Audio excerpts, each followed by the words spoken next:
and our community.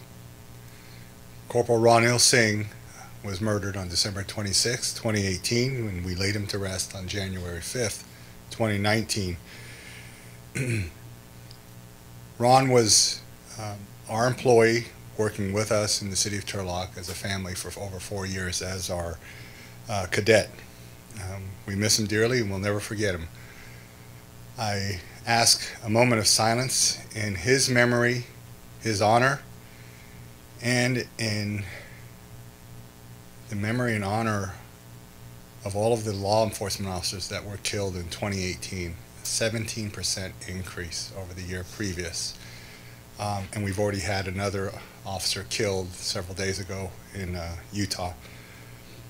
It's not easy, but it's a job we choose to do because we're all family, and as we all know, family takes care of each other, and we're just the ones that have been entrusted with the badge to take care of family. So with that, I ask for a moment of silence.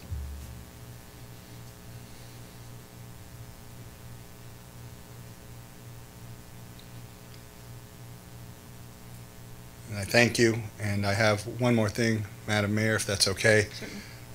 Ron's call sign was R92, and all of us get call signs for the radio. Ron worked with us in our neighborhood services. That is now part of the fire department. In conjunction with Fire Chief Taloni, we are retiring that call sign R92. It will never be used again as of tomorrow morning. So thank you, and thank you, Chief. And thank you, Mayor, for allowing me the time. Thank you. And if you all join me in a salute to our flag. Ready, begin.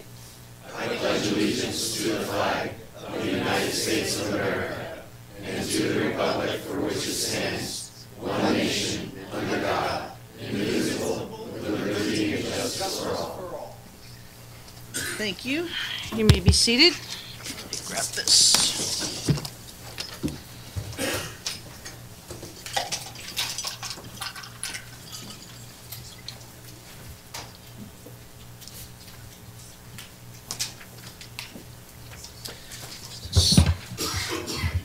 You're a little taller than me.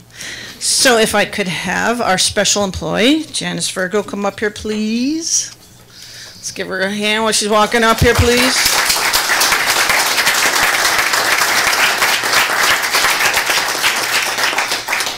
Okay, here we go. So, we hereby express our sincere appreciation for your outstanding employment performance, productivity, and commitment to the city of Turlock. Your dedication and hard work have been recognized by your peers. Therefore, you're awarded the Employee of the Month. We wanted you to share with the public what it is that you do when you're not here. What makes you tick? And then, of course, I'm sure you have some people that you want to honor that are here in your family or something. Yeah. So please join. Okay, I've been working for the city for 11 years. I really enjoy it. Being in shipping and receiving allows me to work with all the different departments, and I've gotten to know a lot of people. It's very interesting. Outside of work is about my kids and the many things that they do, along with I do yoga and go to the gym a little bit, not as much. And just being with my friends and family. I have two of my daughters here, and my son and her boyfriend and one of my friends all came to support me. And so, yeah, that's... Well, we just want to tell you how important you are, and obviously Thank you. your fellow colleagues think you're pretty awesome too. Thank you. So I'm congratulations. very honored. Thank you very much.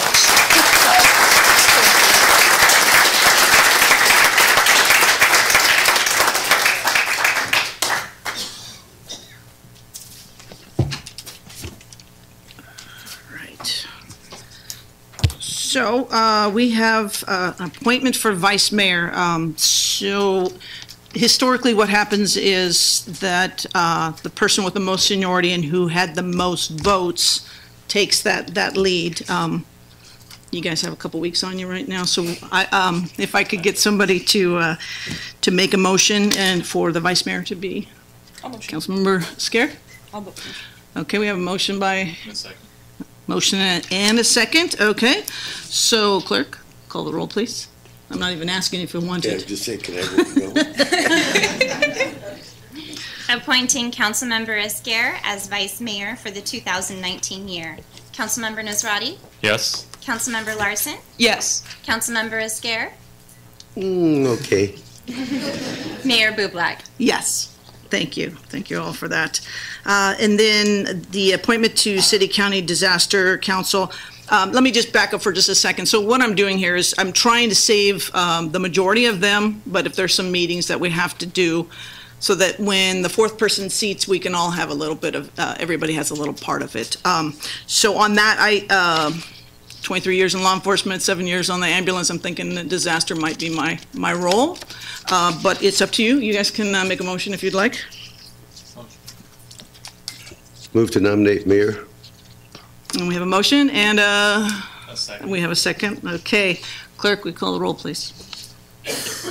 Appointing Mayor Bublak to serve as the primary member of the City County Disaster Council. Councilmember Nazrati? Yes. Councilmember Larson? Yes. Councilmember Esquer? Yes. Mayor Bublak? Yes. Thank you. And now we're moving on to the city-county liaison. Primarily, it's typically the mayor and the vice mayor. This is why it's making it so easy tonight. It'll be a little harder later. So anyhow, if there is a motion to my suggestions? I'll motion. Okay. And a second? Oh, do I have to? You could say. I'll motion for the mayor and vice mayor to be appointed to the city county liaison committee. Nicely done. And we have a second? Second. Okay. And clerk, call the roll, please. Appointing Mayor Bublak to serve as a member of the City County Liaison Committee. Councilmember Nazrati? Yes. Councilmember Larson? Yes. Councilmember Esquer? Yes. Mayor Bublak? Yes, thank you. And now the Stanislaus Regional Water Authority, I've been on it for, out of the 10 years I've been on council, probably 7. So, and I kind of made a big fuss during the election, so I probably should sit on that. And so if I could get a motion for myself to be on there, or not. A motion to appoint the mayor for Stanislaus Regional Water Authority. We have a motion, Second. and we have a second. Clerk, call the roll, please. Appointing Mayor Bublak to serve as a member of the Stanislaus Regional Water Authority. Councilmember Nazrati? Yes. Councilmember Larson? Yes. Councilmember Esquer? Yes. Mayor Bublak? Yes, and it passes with 4-0. Thank you all for that. We'll bring those back after we get our District 4 in. We'll have a lot of positions, and you guys are going to be inundated. Special briefings, we have none. So public participation, this is a participation where any member of the public that would like to address an item that is not on the agenda can come forward. And if you have not filled out one of these blue cards, you could do so. And if not, at the end of the time, come up front. So we have Liz Padilla. Sorry. No, that's good. Actually, it's really good. All right. She wants to homer. That's right. Well, you all know I work with the homeless at the park. Can you work with the mic just a little bit for us? I have to talk People are in the walking on mic. TV. They want to hear Liz.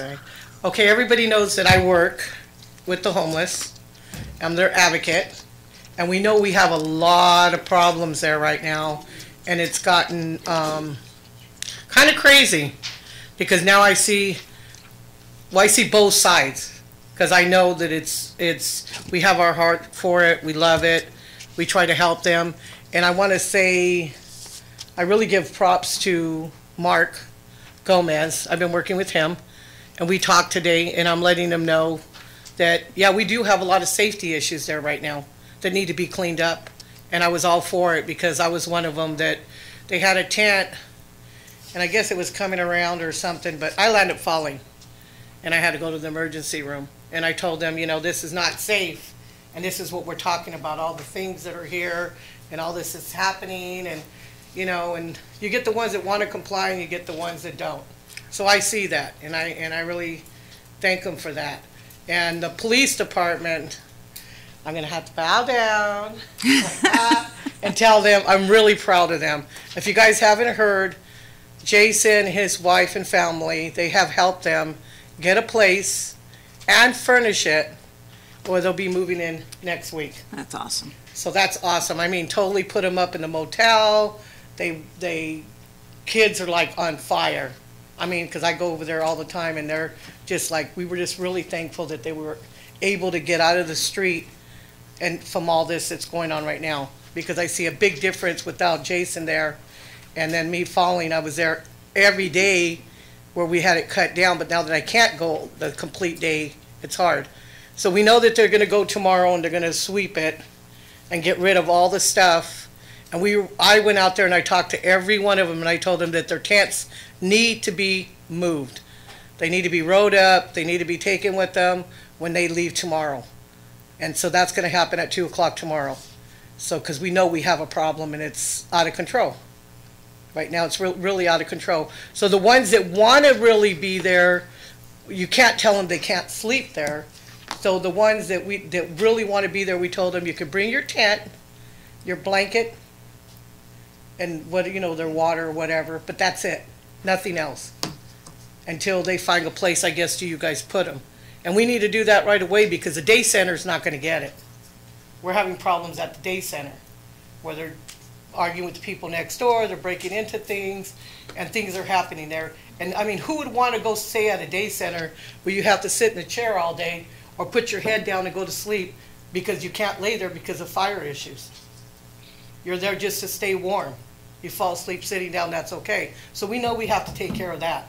And we need a place to put them, because once we move them on the park, where they're going to go? There's a lot of them that aren't going to go to the day center. They're already thinking about other spots. Where can we go? So we need to find a place or a building that we can put them in, where we could put the cot beds in there for them, and we could take care of them. They're the ones that really want to go by the rules, and the ones that don't, then they're just going to have to go to the emergency shelters or to the other ones. I don't know. But the ones that we can survive to take and help are the ones that we're here to help. Because it's hard for them. A lot of, I can get a place, but I don't have no credit. I got a job for 1.5 years at the Sensia over here, but we have no credit. So if we can get help like we did with Jason, that'd be great. So I just want to say thank you to the police department and thank you to the fire department that they're going to go clean it, and I'm here to work on both sides, because like I told them, I'm here for you, but I'm also here for your safety.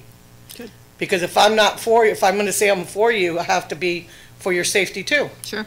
Or one of the churches go out there, they might fall, and then I'm going to say, oh wow, I didn't tell anybody I fell. Well, you know what, I fell. And I'm pretty messed up right now on this left side. So that's all I got to say. Thank you. Thank you. Mr. City Manager? Thank you, Madam Mayor. And thank you, Ms. Padilla, for all of your efforts and your willingness and ability to work with city officials and the rest of our staff, I think, toward what we hope will be good solutions. I just wanted to amplify a little bit, if I can take a moment, to what Ms. Padilla said. There will be an abatement action tomorrow at Broadway Park, where we'll focus on enforcing the property storage sections of the Turlock Municipal Code. It is not an effort to move individuals from the park, but it's an effort to address the conditions which have obtained there since Thanksgiving. We take the access to our parks very seriously. We take their condition very seriously.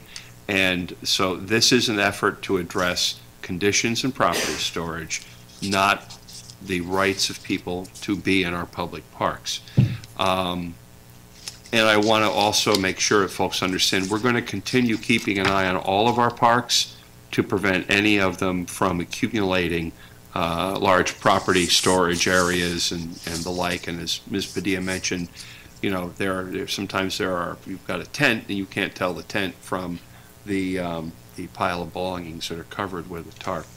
So I think that's the first thing. Second thing is I'd like to thank Stanislaus County. I'd like to thank our County Board member, Vito Chiesa, for the contract which has been executed between the county and Turlock Gospel Mission to keep the warming center open at night. And the important thing about the warming center is, although for fire code reasons we can't put cots in there, people are allowed to be there overnight, and it is that rare area where families can be together, male, female, children. They can also, within reason, I believe, have their pets with them. So this really accommodates an opportunity to accommodate a lot of people where we don't have those resources in other cases. The executive director from Turlock Gospel Mission and the navigator that's provided under contract with the city will be at Broadway Park. I think they may have already been there today to do their best to put people in touch with the kind of resources that let them take the initial steps towards changing the trajectory of their life. So I just wanted to say thank you to Liz, and also just to make clear that folks understand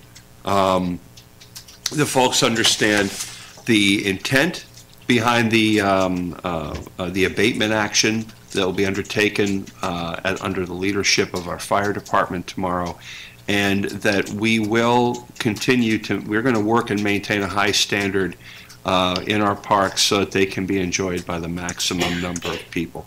But I think, without putting words in the chief's mouth, all applicable laws will be enforced in a humane and humanistic manner. So I want to be clear on that. We're not moving people. We are moving property that's being stored in violation of the Turlock Municipal Code. Thank you, Madam Mayor, and I apologize for, I just want to have it be right after this. Understood. Thank you for that. And I also messed up. I need to open the successor agency meeting at the same time now, so backed up a little bit. Now, our next one will be Supervisor Chiesa. Just talked about you. Perfect segue. Good evening, Madam Mayor, fellow council members, city manager, city attorney. Vito Chiesa, Stanislaus County Supervisor, representing the 2nd District, which includes Turlock.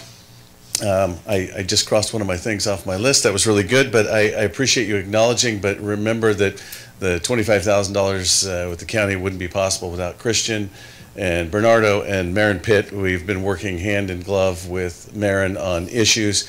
I appreciate the homeless meetings that you have set up, and we're going to have 3 staff members here on Thursday. Jeanette Fabella, who used to be our housing manager, now she's the assistant director of Stanwork. She's actually an assistant director level.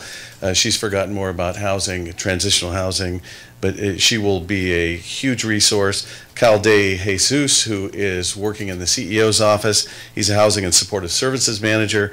And Kevin Penvayong, he's the chief of adult services and older adult systems of care through behavioral health and recovery services.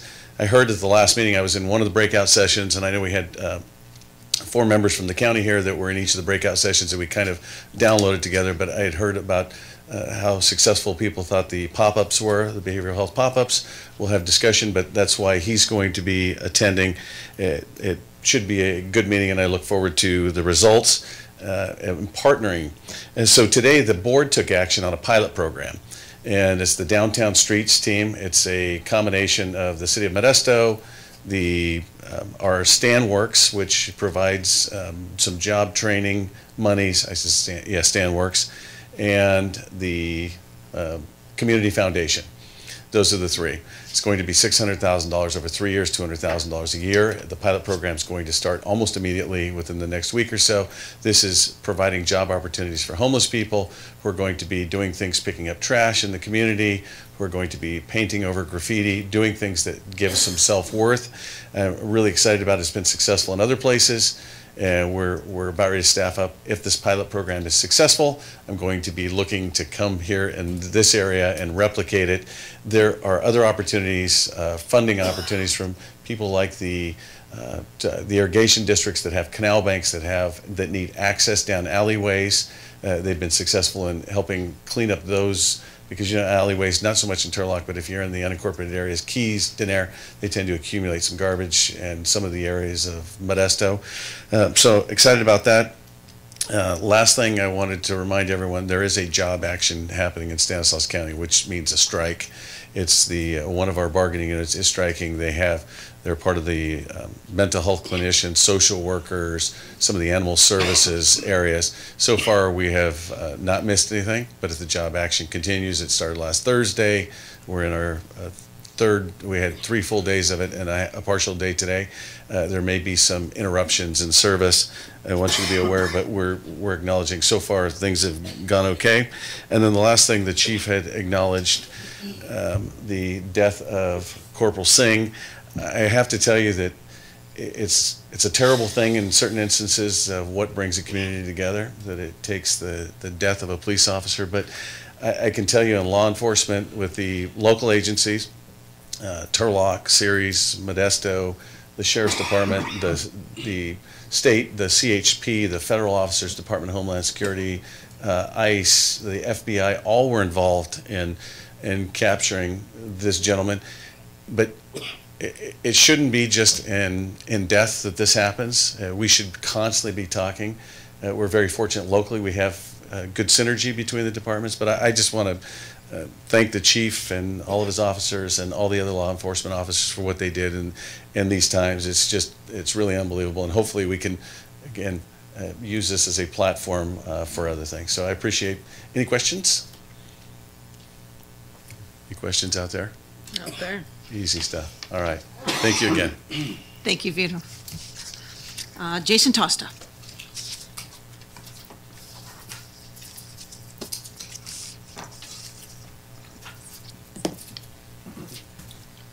Thank you. My name is Jason Tosta, 40-year resident of the city of Turlock. When I filled out my blue speaker card tonight, I considered taking every second of 5 minutes to discuss about the process that I've had to endure over the last 4 months with the city of Turlock. I just received a phone call, and after careful consideration, I'm going to postpone my comments to a future meeting, but I will be addressing those comments in order to educate the council and the public about the processes that are going on within the city of Turlock and the deep concerns that we should have as a community. Thank you. Thank you, Mr. Tosta. Mr. Treeweller.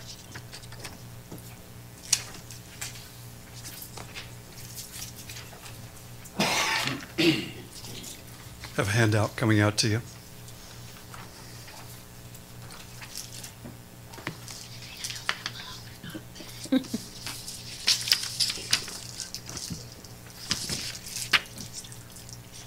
Which side are you starting on? Mayor, council, city staff, and fellow Turlock citizens, Milt Treeweiler. Tonight I want to talk about important principles and concepts, and I also want to talk about history of U.S. recession. So we'll start with the principles and concepts. So let's talk about the personal responsibilities of council. The council is the legislative body. You're the community's decision maker. Power is centralized in the elected council, which approves the budget and determines service fees and charges. The council also focuses on community goals, major projects, and such long-term considerations as community growth, land use development, capital improvement plans, capital financing, strategic planning. The council hires the personal manager to carry out administrative responsibilities and supervises the manager's performance. You are the representatives of the people of Turlock. Very important, very important. Good decisions cannot be made without good information. And the manager and staff, our good manager and staff, will provide you with a lot of that information, but the one thing you have to remember, you are still the decision makers, and also we are all human beings, and that means that the staff can make mistakes. It's important to have a realistic and practical approach to decision making. Decisions should be based on facts and reality, and I like to give examples. Facts are 2 and 2 equals 4, so 2 plus 2 is 4. That's all over the universe. That's a universal thing. I mean, it's everywhere. Also, water is H2O. That's 2 atoms of hydrogen and 1 atom of oxygen. That's all over the universe. That's just a fact. It's a reality. And I also have carbon dioxide as an example. Again, 1 atom of carbon and 2 atoms of oxygen all over the universe. So decision-making is important. Having an open mind is important. You need to be open-minded because, you know, and that is having a mind open to new ideas, unprejudiced. Very important for the City Council. I believe the most important qualities is to try your best not to be delusional or fall into an illusion. And that's defined on here. Delusion is something a person believes and wants to believe when it's actually not true. We can all be delusional. We are human beings and we can all be delusional. That's just a human trait, but we want to try our best not to fall into that delusional state. And an illusion is something that deceives by producing a false and misleading impression of reality. 2 and 2 is 4 all over the universe. If someone tells you 2 and 2 is 3, that's not possible. It can never be. The second part of this is history of U.S. recession since 1945. And this is actually a list of all the recessions that have occurred since 1945. There have been 12 of them. And the list gives the name of the recession, the duration, the time since the previous recession. So I think the time since the previous recession, I want to emphasize, of all the 12 recessions, we've only had one recession, the longest one, which there was a 12-year period of time, or I'm sorry, a 10-year period of time between the end of the previous recession and the beginning of the next recession, which was the Great Recession, our last recession. I just remind everyone, council, mayor, that it's been 9 years and 7 months since the last U.S. recession, the Great Recession. So we don't know when the next recession will be. We know it's going to impact all of us. We don't know how bad it's going to be or how, how far we will go down, but it will happen. It's a reality we all have to face. So we just want to keep that in mind. Again, you are the representatives for the people of Turlock Council, and I'm confident you will always do your best. Thank you. Thank you, Mr. Treeweiler. Diane Bartlett, the library.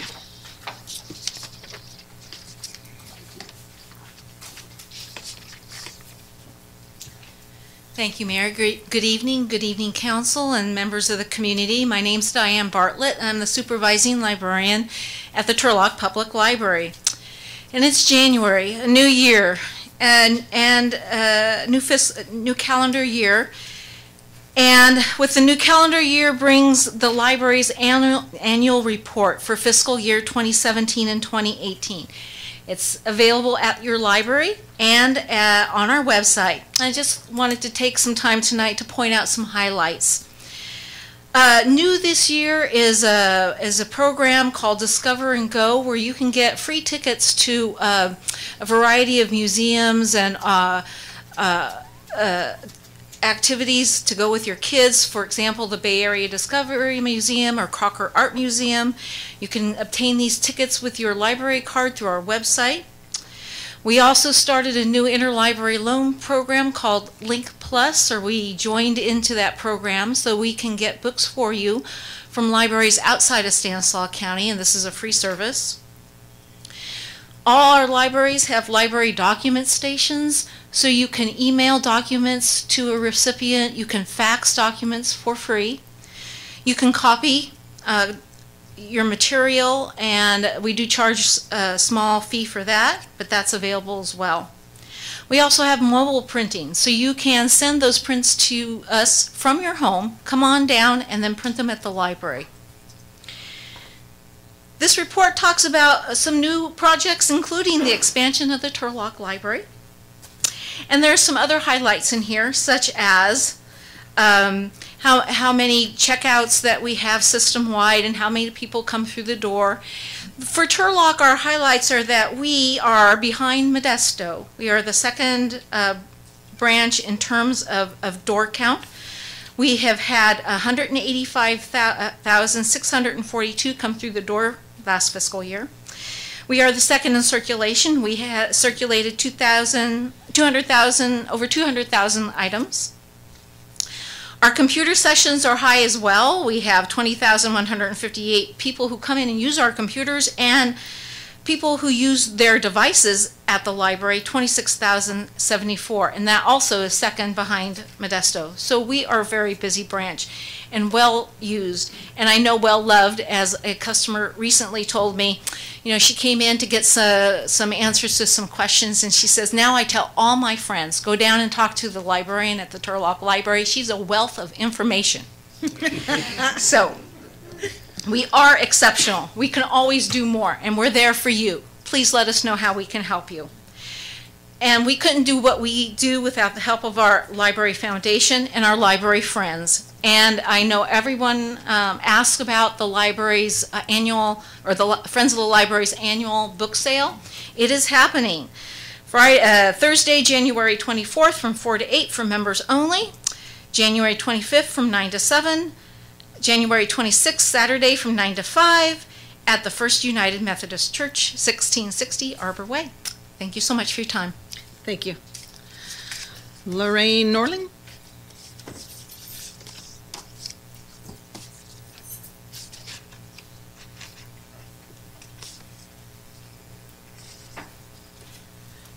In 2015, I moved into the house adjacent to the park on Broadway. Every day I'd run my dog around the park. My grandkids would come over, and they loved going to the park. I'm in here because of my granddaughter. She asked me to come talk to you. She wants the park back. She came over at Christmas break. She couldn't go play. I said, well, let's look. Let's look and see if they're not over there by the equipment. Maybe we can get a little space for you. Nope, they were over there, and the girl, there were several people, and they were high. It was obvious. There's also been dogs. There's pit bull dogs. They've been tied up to the trees. Your tree person needs to go check the trees to make sure they're not girdled. That was a big concern, as I live there and I go by there to and from. I was here tonight to ask, when am I going to get my park back from my granddaughter? I told her I would come. So I can tell her now that tomorrow, after tomorrow, probably it's going to take a while to clean it up. But as far as people sleeping in parks, I would be concerned about that also. That's a safety issue for the people coming to the park, especially when I have a group. I have 14 grandchildren. Especially when I have a group, I need to protect and keep safe, and also the person sleeping there. That's a problem for them too. I'd ask that we really be proactive on this. I used to walk all the time, go downtown. I loved it. I've stopped doing that because I no longer felt safe. I want to feel safe in my community again. We need to address this issue. This isn't one that can go under the rug or behind. And I'm sure when I let my granddaughter know, I'm sure she's going to be very happy. Maybe even next weekend she can come stay and we can go play. And the other thing that's really outstanding about that park is a water feature. And in the summertime, we would sit out there. I'd watch them play. Everybody played, even the adults. It was great. Everybody got along. There was no arguing. Everybody was kind. And I thought to myself, what a great community I live in. And then this happened where the homeless came in, and they did take it over. And I'm like, we have rights too. We have a right to be able to go play over there.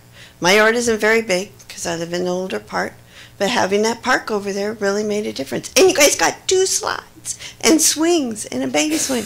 You don't find that anymore. The other thing I really want to commend you guys on is after that storm was so bad, the city came out and you guys, those workers came out and they cleaned the streets. And the streets were really a mess. So I got to commend you guys on that. When I came out there and I saw that, I'm like, oh great, I don't have to get my rake out there and go clean it up. They did a great job, so I wanted to commend you on that. And I'm looking forward to having my park back. Thank you.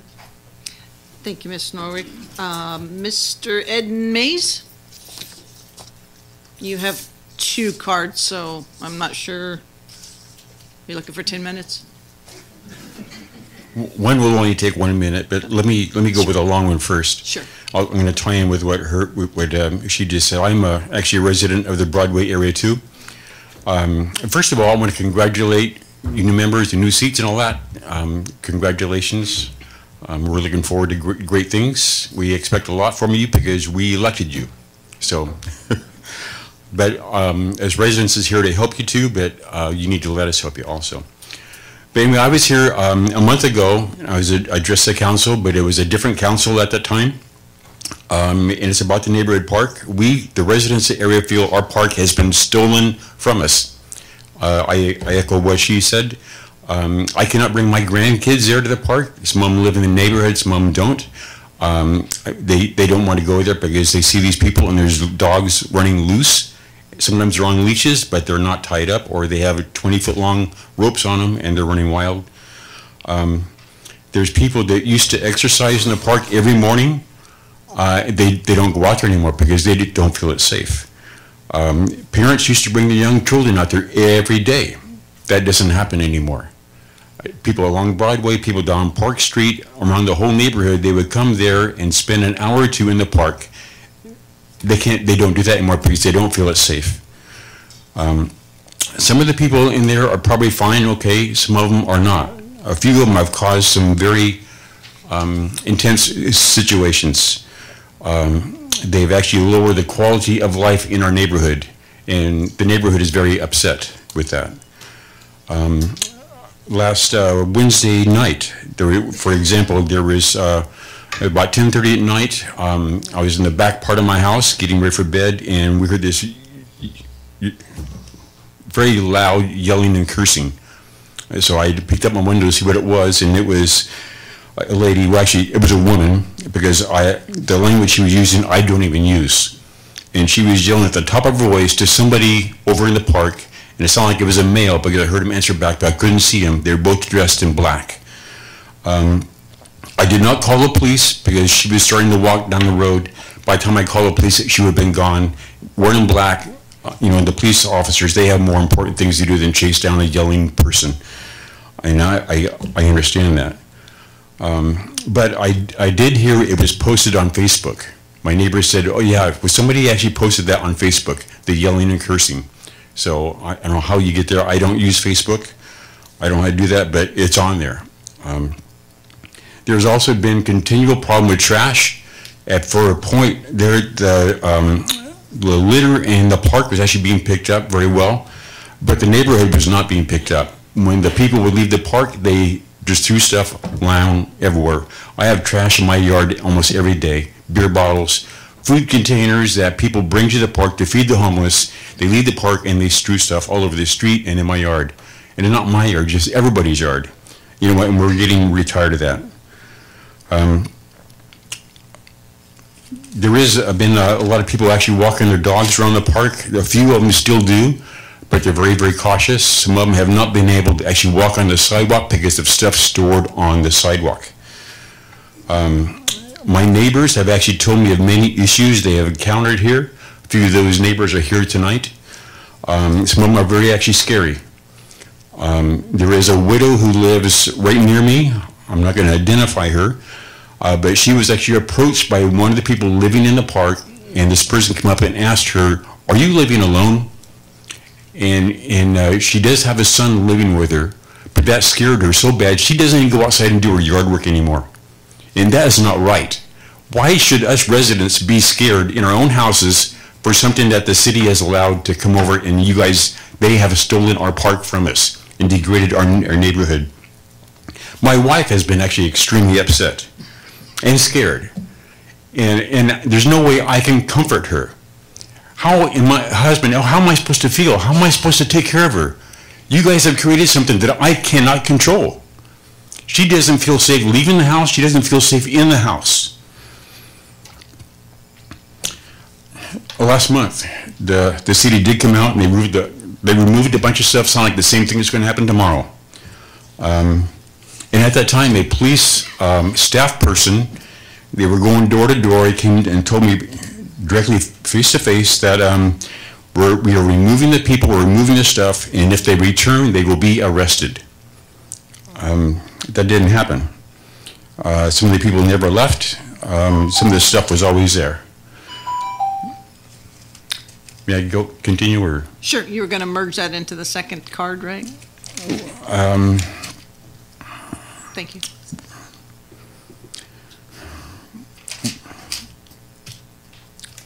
Well, there's tents there that are not been removed. They're continuing there. There's storage of stuff there, and the storage is actually worse than what it was the first time. Neighborhood Services has dropped the ball big time. There's stuff even stored in the street. I know I'm out of time. I had a lot more stuff I wanted to present to you. My second card was, I sent emails out in November 27th, I think it was, to 3 of the council people. At that time, 2 of them are not here anymore. I never did receive any answers to any of them, to my email from any of those people. To me, what that shows me is that you don't really care. You don't care about the residents. This was a very intense thing that's happening to me. My email was nice. I did not use slang. I did not curse in it. It was very straightforward. But when I worked for a municipality here a few miles away, as one of the managers there, it was one of our policies that we would answer every email within 48 hours. Even it was, I don't have the answers to you for what you need, but let me get back to you. And just something like that would go a long, long ways. And you just knowing the council, to take this to heart. This means a lot. Because when we have concerns and we elect you to the office, we expect you to do the job that we can't do. You're supposed to help us. Even if you don't have the answers, well, look, let me look into it. Give us an answer. Just respond to us. When you don't respond, that says, you know what, I don't care. Just shut up and just go away. And that's what we feel. The residents are very, very upset. They're very angry. They're frustrated. They're frustrated at the city. They're frustrated at the county. I still don't understand why the homeless was moved from underneath a bridge, but now we can't move them from a park where they've been causing all kinds of issues. The Supreme Court decision that was in effect now was in effect then when the county moved them. I don't understand that. But now the city of Modesto is actually moving their homeless out of a park underneath a bridge. So, okay, what's going on there? This does not add up. So somebody is pulling wool over somebody's, but there's 5 points I really say. You've stolen the park from a neighborhood. You've diminished the quality of life in our neighborhood. You've created anger, fear, anxiety, frustration, for the residents. And you are diminishing our property values. And if we have to hire an attorney to get this thing resolved, we will. We're at the point that we're going to do that. And we saw this action is going to happen tomorrow. We saw it take place before, and you know what? It's actually worse now. Nothing got resolved. So, thank you for the time. Thank you for coming, Mr. Mace. Is there anybody else who didn't fill out a card that wanted to speak in public participation? Please feel free. Just let us know your name, please. My name is Tracy Tigner, and I live across the street from Broadway Park. And we've been having issue after issue there. There's drug dealing 24/7, and there's cars parking around the park. I know they're drug dealing. There's prostitution constantly. The bathrooms shouldn't even be open. They used to be closed at 10 o'clock, and now they're left open for them. They go bathroom everywhere. They just don't go bathroom one spot. They go bathroom everywhere. They've littered everything. Nobody can go into the park. I mean, if anybody wanted to come to the park to have the kids play or have a birthday party, they won't do that. Now we'll have the parolees that's going to come out there. We're going to have the gang members and their families come out there. That's all that's going to come to this park now. Before, it used to be a good park where everybody could have fun out there. Now it's not going to happen.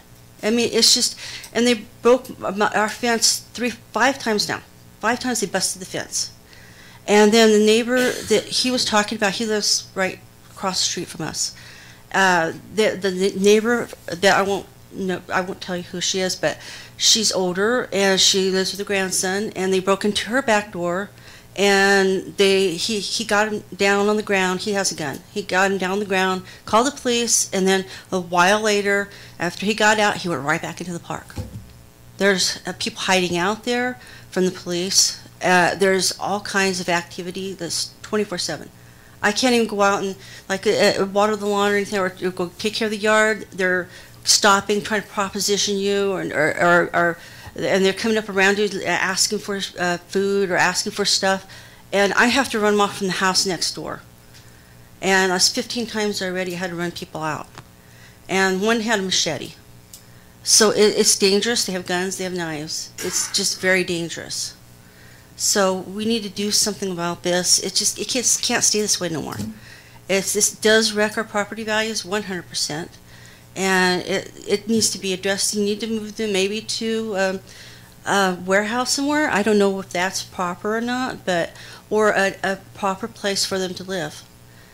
Because even cheap housing for them, where they can pay the electricity or something. You can do it for them. Pay just an area for them to live. You need to do something fast, because it's going to be like 200-300 people pretty soon, maybe 400 people.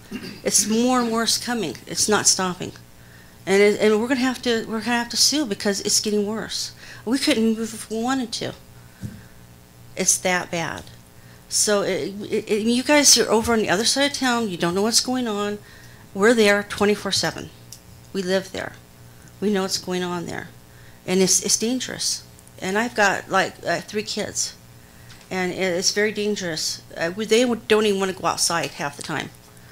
So we just need to do something. You guys need to do something about this, and not let it sit. And it's happening over and over again, because I called on it when it first came there, and what happened was you guys came out and you told them, warned them, and you had so many days, and then they came out after that. They cleaned it up, put everything in a trash can, and then they cleaned it up, and half the people left, and they came back again, and then it got more people. So seriously, we really need to do something about this issue, and I appreciate it. Thank you very much. Thank you, Ms. Tegner. Anybody else who didn't speak that wanted to? Yes, please. Just let everybody on TV know your name. The name's Michael Puffer, 304 Augsburg Court, right across the University on Monte Vista. I'm just gonna throw in maybe a few of my own suggestions, non-expert suggestions.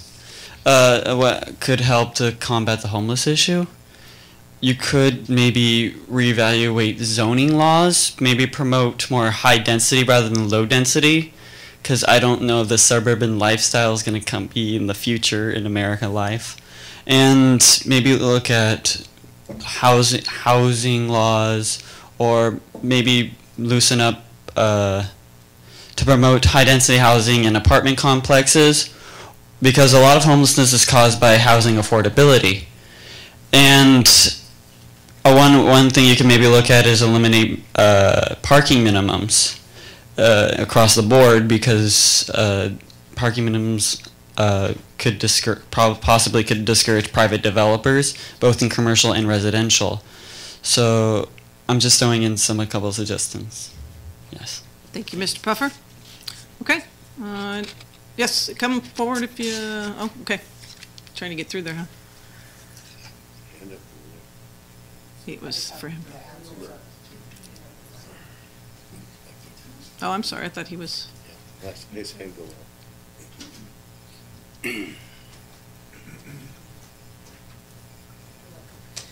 Good evening. My name is Manuel Lopez from Turlock. I just had a couple questions about some of the concerns I have.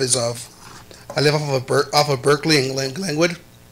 The road conditions in that area are getting really bad, and it seems like there's not even potholes are getting covered, and those are concerns. And also living on this side of town, there's also a concern of Lander. Last month there was somebody got killed. Somebody ran into a Pizza Hut. What are we doing? What are we going to do in 2019 to prevent deaths on that side of town with the road? Adding speed limits, enforcing more police out there, or putting maybe a medium. So it's something that's just a concern for us citizens that we need to be looking into. Because Lander is obviously really busy, and also it's even if we drive at nights, it's really dark. It's something, a concern that we need to be looking at. And again, Berkeley and Glenwood, it seems to be a big big artery now for everybody that lives in this side of town. So right on the corner of Glenwood and Berkeley, there's a big pothole there, and that we need to get that fixed. It's a concern that I just brought up. Great. And again, just a positive note, the city of Turlock did a great job of fixing trees with all this storm. It was horrible. You guys did a good job, so I just want to give you a shout out on that. Awesome. Thank you for that. And Thanks. Mr. City Manager, do you want to address potholes or have Allison? Well, I don't know if there's anything we can add here tonight Just about maybe it, but we will take a connect outside the look. door or something? Yeah, if you, Allison, if you'd like to meet with. Yeah. Okay. Good point. Thank you so much. Okay, I'm going to close public participation, and we're going to go to motion waiving readings of all ordinances on the agenda. Need a motion, entertain a motion and a second to do so. Move to waive the readings and all ordinances on the agenda except by title. We have a motion Second. and a second. Clerk, call the roll, please. Waiving reading of all ordinances on the agenda except by title. Councilmember Nasrati? Yes. Councilmember Larson? Yes. Councilmember Esquer? Yes. Mayor Bublak? Yes, passes 4-0. Declaration of conflicts of interest and disqualifications. Looking to my left and right, seeing and hearing none, we'll move on. Disclosure of top 10 contributors, you can find that in the agenda packet and/or online. Consent calendar, are there any items to be removed for separate consideration? Seeing none, entertain a motion adopting the consent calendar. Move to adopt consent calendar. We have a motion Second. and a second. Clerk, call the roll, please. Adopting the consent calendar. Councilmember Nasrati? Yes. Councilmember Larson? Yes. Councilmember Esquer? Yes. Mayor Bublak? Yes, and it passes 4-0. Thank you. Final readings. Clerk, to read the title of this ordinance and call the roll, please. Amending Turlock Municipal Code Title II, Chapter 4, Article 2, Section 07C regarding powers and duties of the city manager as introduced at the December 11th, 2018 City Council meeting. Councilmember Nasrati? Yes. Councilmember Larson? Yes. Councilmember Esquer? Yes. Mayor Bublak? Yes, and it passes 4-0. Thank you. Public hearing. Introducing the public hearing item regarding ordering the improvements and formation of the landscaping and lighting benefit assessment district and street maintenance. Look at you, jump up there. Thank you, Mr. Brigg. Go ahead. I was ready. Good evening, Mayor, members of the council. The item before you tonight is a public hearing and a resolution for the formation of the landscaping and lighting benefit assessment district and the street maintenance benefit assessment area associated with parcel map 18-02 Castle. The location of this parcel map is 305 Montana Avenue, which is located between Orange Street and Lander Avenue. This public hearing is the third of 3 actions that council makes in the formation of new assessment districts. Previously, council initiated the formation proceedings at the November 13th council meeting. Then council approved the engineer's report and declared the intention to levy and collect assessments at the November 27th council meeting. This action tonight completes the procedures for the formation of the landscape and lighting benefits assessment area and street maintenance benefit assessment area. With that, I'd be happy to answer any questions. Council have any questions of him? None? Okay, I'll open this public hearing and ask if the public has any questions or comments. All right, seeing none, we'll close that and ask the clerk to confirm receipt of the ballot. Thank you, Mayor. The only ballot received for this item is in favor of the district. No ballots were received in opposition of, therefore no majority protest exists and the council may form the district. Thank you. So knowing that, then what is the will of council? Move to advance the resolution. We have a motion. Seconded. And we have a second by Councilmember Larson. And if you'll read back and call the roll. Ordering the improvements and formation of the parcel map 1802 Castle, development project number 1847, landscaping and lighting benefit assessment district and the street maintenance benefit assessment area, and confirming the diagram and benefit assessments as set forth in the annual report of the engineer of work and the levying and collection of assessments set forth therein for fiscal year 2018-2019 for the parcel map 1802 Castle, development project number 1847, landscaping and lighting benefit assessment district, and the street maintenance benefit assessment area pursuant to resolution number 97-128. Councilmember Nisrati? Yes. Councilmember Larson? Yes. Councilmember Esquer? Yes. Mayor Bublak? Yes, and that passes 4-0. Thank you, Mr. Bray. Item 7B, amending the zoning map of the city of Turlock for the rezone and minor discretionary permit for the Prime Shine Car Wash project on Gear Road. Adrian, are you doing this, or are we going to make Mr. Porges come up here? Right?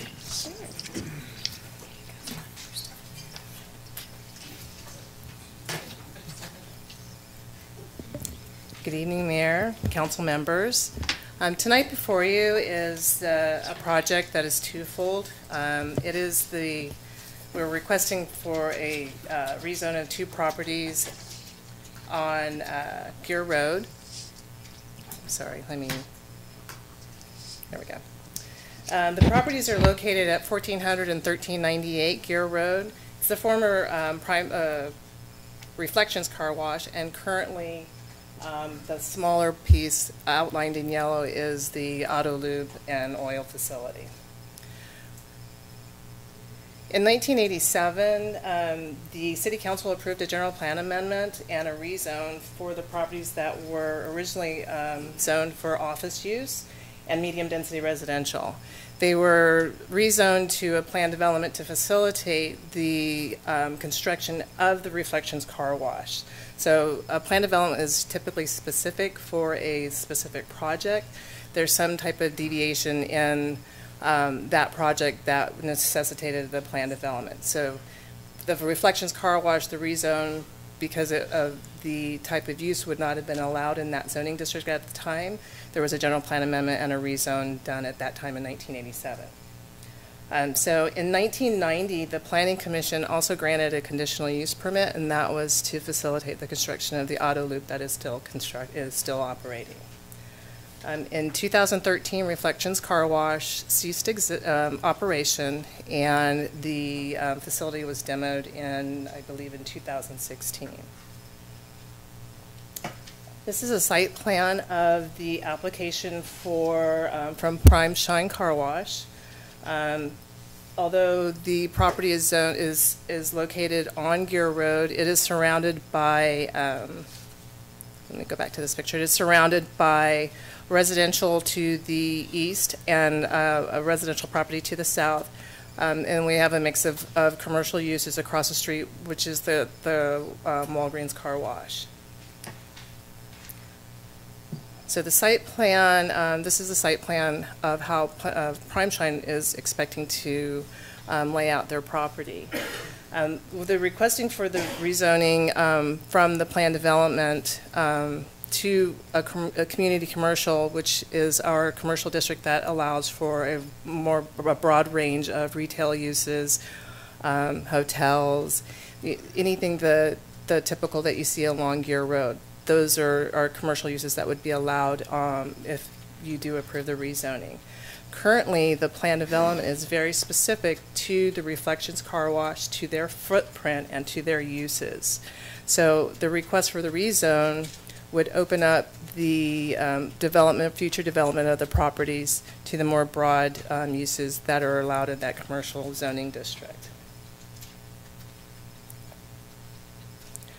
So the car wash layout, this is the architect's rendering. So this is kind of how the car wash would be laid out. It's laid out very well where any type of queuing into the car wash area, into the lane, which is located up in this area, would not impact Gear Road. So this is just a rendering of the elevations of what we would see on site. So tonight, the second request is actually the approval of establishing the conditions of approval for the minor discretionary permit. Minor discretionary permits are typically reviewed and approved at staff level, but we wanted to bring them both to you to kind of just expedite the process for the applicant. So when staff looks at when we're reviewing a project for a minor discretionary permit, we're looking at things like how well the site is being used, the circulation, the elevations for the building, making sure that there aren't going to be any negative impacts for the surrounding area. So this is the architect's rendering from Gear Road. So tonight, just as I said before, the request is to actually rezone the property from the plan development to allow for the broader use of the commercial standards and uses for any future development. There were some mitigation measures that were incorporated into the conditions of approval. The biggest one is that because of the location of the car wash and the surrounding residential uses, a noise study was requested by staff and provided as part of the application. One of the mitigations or the conditions of approval was to increase the height of a wall that separates the car wash from the apartment complex to the north. So that has been implemented. That's going to be one of the conditions that the car wash will have to put in when they do construct. So with that, if you have any questions. Yes, I had a couple of questions. I was a little confused because we were going from a car wash that was there, and we were getting prime car wash. Right. That's why we had to rezone it. So are you saying that because Reflections left, it would revert back to the prior zoning? That's what No, I don't understand. In order to allow Prime Shine or the Reflections car wash to be built, the property was originally zoned for commercial office and residential use. So it had to be rezoned for the plan development to allow for Reflections car wash to be built. So that plan development is very specific to that car wash. So any other car wash going in would have to they would have to build the same footprint, utilize the same uses, do the same thing that Reflections did, and not be able to develop their own car wash. So that's the request for the rezoning. Even though there's another car wash, Prime Shine has a very different model than what Reflections has. So they would have had to develop exactly what was in that plan development. Okay, and if we were to go ahead and approve the rezoning for Prime, would we have to do this again if they moved out and somebody else came in? Or is this going to be a one-time thing? The rezoning will be a one-time thing. Taking it back to the community commercial zoning allows for the broader range of commercial uses that are allowed in that zoning district. So when Prime Shine decides not to construct their car wash, any of the other uses that are allowed in that commercial zoning district, like retail stores, dry cleaners, anything that you see up along Gear Road would be allowed to develop on the property. As it is now, no other uses would be able to develop, and what the standards are there are very restrictive now. You're welcome. In rezoning it to community commercial for this area, do we have any long-term concerns about something coming into there that would disrupt the surrounding neighborhood? You mentioned something like a hotel could potentially be brought into place. Right. There. The zoning does allow for that type of use. The property is I believe it's less than 2 acres, so any type of use, we would be looking to use that. We would look at that to see if it is compatible. So there are standards and there may be constraints for some uses, even though they are allowed in that zoning district, but the actual property may constrain someone wanting to develop that way. Any more questions, staff? Okay, if not, then I'll open it to the public. Anyone wishing to speak? The applicant. Good evening, Bob DeGrasse, L Street Architects, representing Prime Shine Car Washes. I'm really here tonight talking about Prime Shine's very elegant design, Prime Shine's Car Wash number 21. We're going to be here to ask you to approve it tonight, and my main reason to be up here is to see if I can answer any questions about the design of the wash. Other than that, all those in favor say aye. Hey, that's my job. Oh, sorry. I was just trying to get the enthusiasm No, I appreciate going. that. Yeah, no good. We do have a question. Actually, I do have one more question now. I understand Yes, sir. Prime Shine is selling to a different company, is that? There is an ownership change going on, and we have representatives from both owners here tonight. Okay. But the project is going forth, or is intended to go forth as shown. Okay, so there'll be no major changes between the two companies? Any other questions of him? Well, thank you. Thank you. We'll be in the audience if you think of another question. You want to take my gavel with you? Great. Anybody else in public want to comment on this? Okay, if not, we'll close that and bring it back.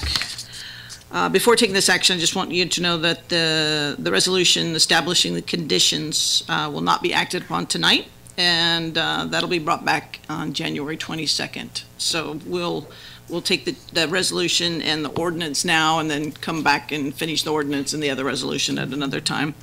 And as well, I just want to say that I've spent 12 years between planning and city council with Prime Shine, and they've been an amazing business to work with. They've worked with the community a lot, and they're a 5-star business, and I really appreciate their work. Having said that, any comments, or what's the will of the council?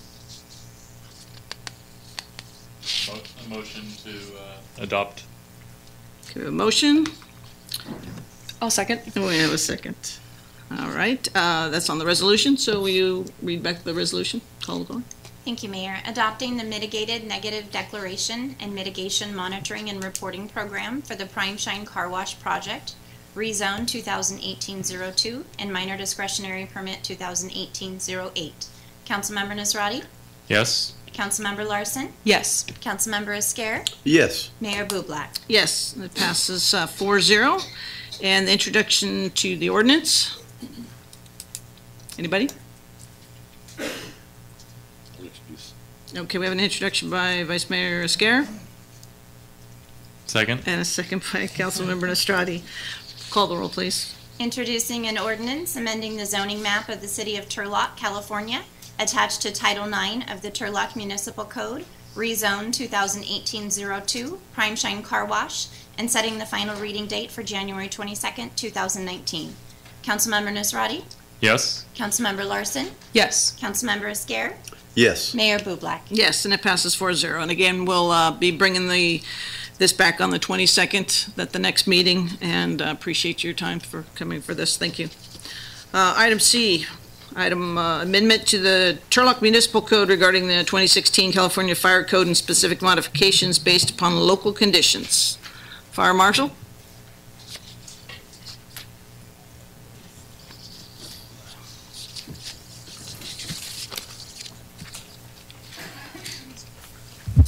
Good evening, Mayor and Council. Before you today is the Turlock Municipal Code adoption of the California Fire Code and the Turlock Municipal Codes. There is no changes to the municipal code other than numbers, chapters, and sections. There is no verbiage change to the code. I can answer any questions if you have them. That's bureaucracy never does that. That's great. Council have any comments? Yeah, my question was, what is the practical change? Because I was looking through that and I was just like, it's just changing B to C a lot. Yeah. Yes, and numbers, chapters and sections of the California Fire Code. Awesome. If not, we'll open the public. Anybody have a question regarding these changes of letters and numbers? Okay, if not, then we'll bring it back, close that. And what is the will? of council. Motion to amend? Have a motion? I'll second the motion. And a second. Clerk, call the roll, please. Introducing an ordinance amending Turlock Municipal Code, Title 4, Chapter 3, Article 1, Article 2, Article 3, and Article 4 to adopt the 2016 California Fire Code with specific modifications based upon local conditions and setting the final reading date for January 22nd, 2019. Councilmember Nazrati? Yes. Councilmember Larson? Yes. Councilmember Esquer? Yes. Mayor Bublak? Yes, and it passes 4-0. Thank you. Schedule matters, 8A, special event permit application for the Modesto Area A's to host a swap meet. You're right. And we have Amber Trini. Good evening, Mayor and Council. Thank you for having me this evening. On November 8th, 2018, the Parks, Recreation, and Public Facilities Department received a special event application from the Modesto Area A's to host the annual Turlock Swap Meet. That's the big swap meet that takes place at the fairgrounds. The application was accompanied by a street closure request of North Soderquist between Fulkerth and West Canal Drive, beginning Thursday, January 24th at 7 p.m. through Saturday, January 26th through 7 p.m. The closure was requested by both the applicant as well as the Turlock Police Department Special Event Representative. We've worked many years with this same applicant and with the police support have come to the conclusion that because of the trailers and cars that arrive so early on Friday morning to help kind of mitigate that and staff's impact for this event, closing that street on Thursday evening is the best course. This is the same closure that has been requested and approved for the past 2 years. City of Turlock Traffic Engineering has reviewed the closure request, and the Special Event Committee has reviewed the application. Property owners directly affected by this closure have been notified of the public hearing process this evening and invited to join us. And staff has also reached out to the UC Davis Poultry Lab that is there on the corner of Soderquist and Fulkerth, letting them know that the event is taking place, the date of the event, that the closure has been requested, and that they will have controlled access to their facility on Friday during their normal business hours. If you have any questions, I'd be happy to answer them. Questions? Okay, we will open it up to the public. Any questions regarding the item before you? Swap meet, you guys want to get there, what's the hours, and make sure they come? We'll close the public hearing, bring it back. We're going to take each of these independently, so for the first resolution, is there a motion?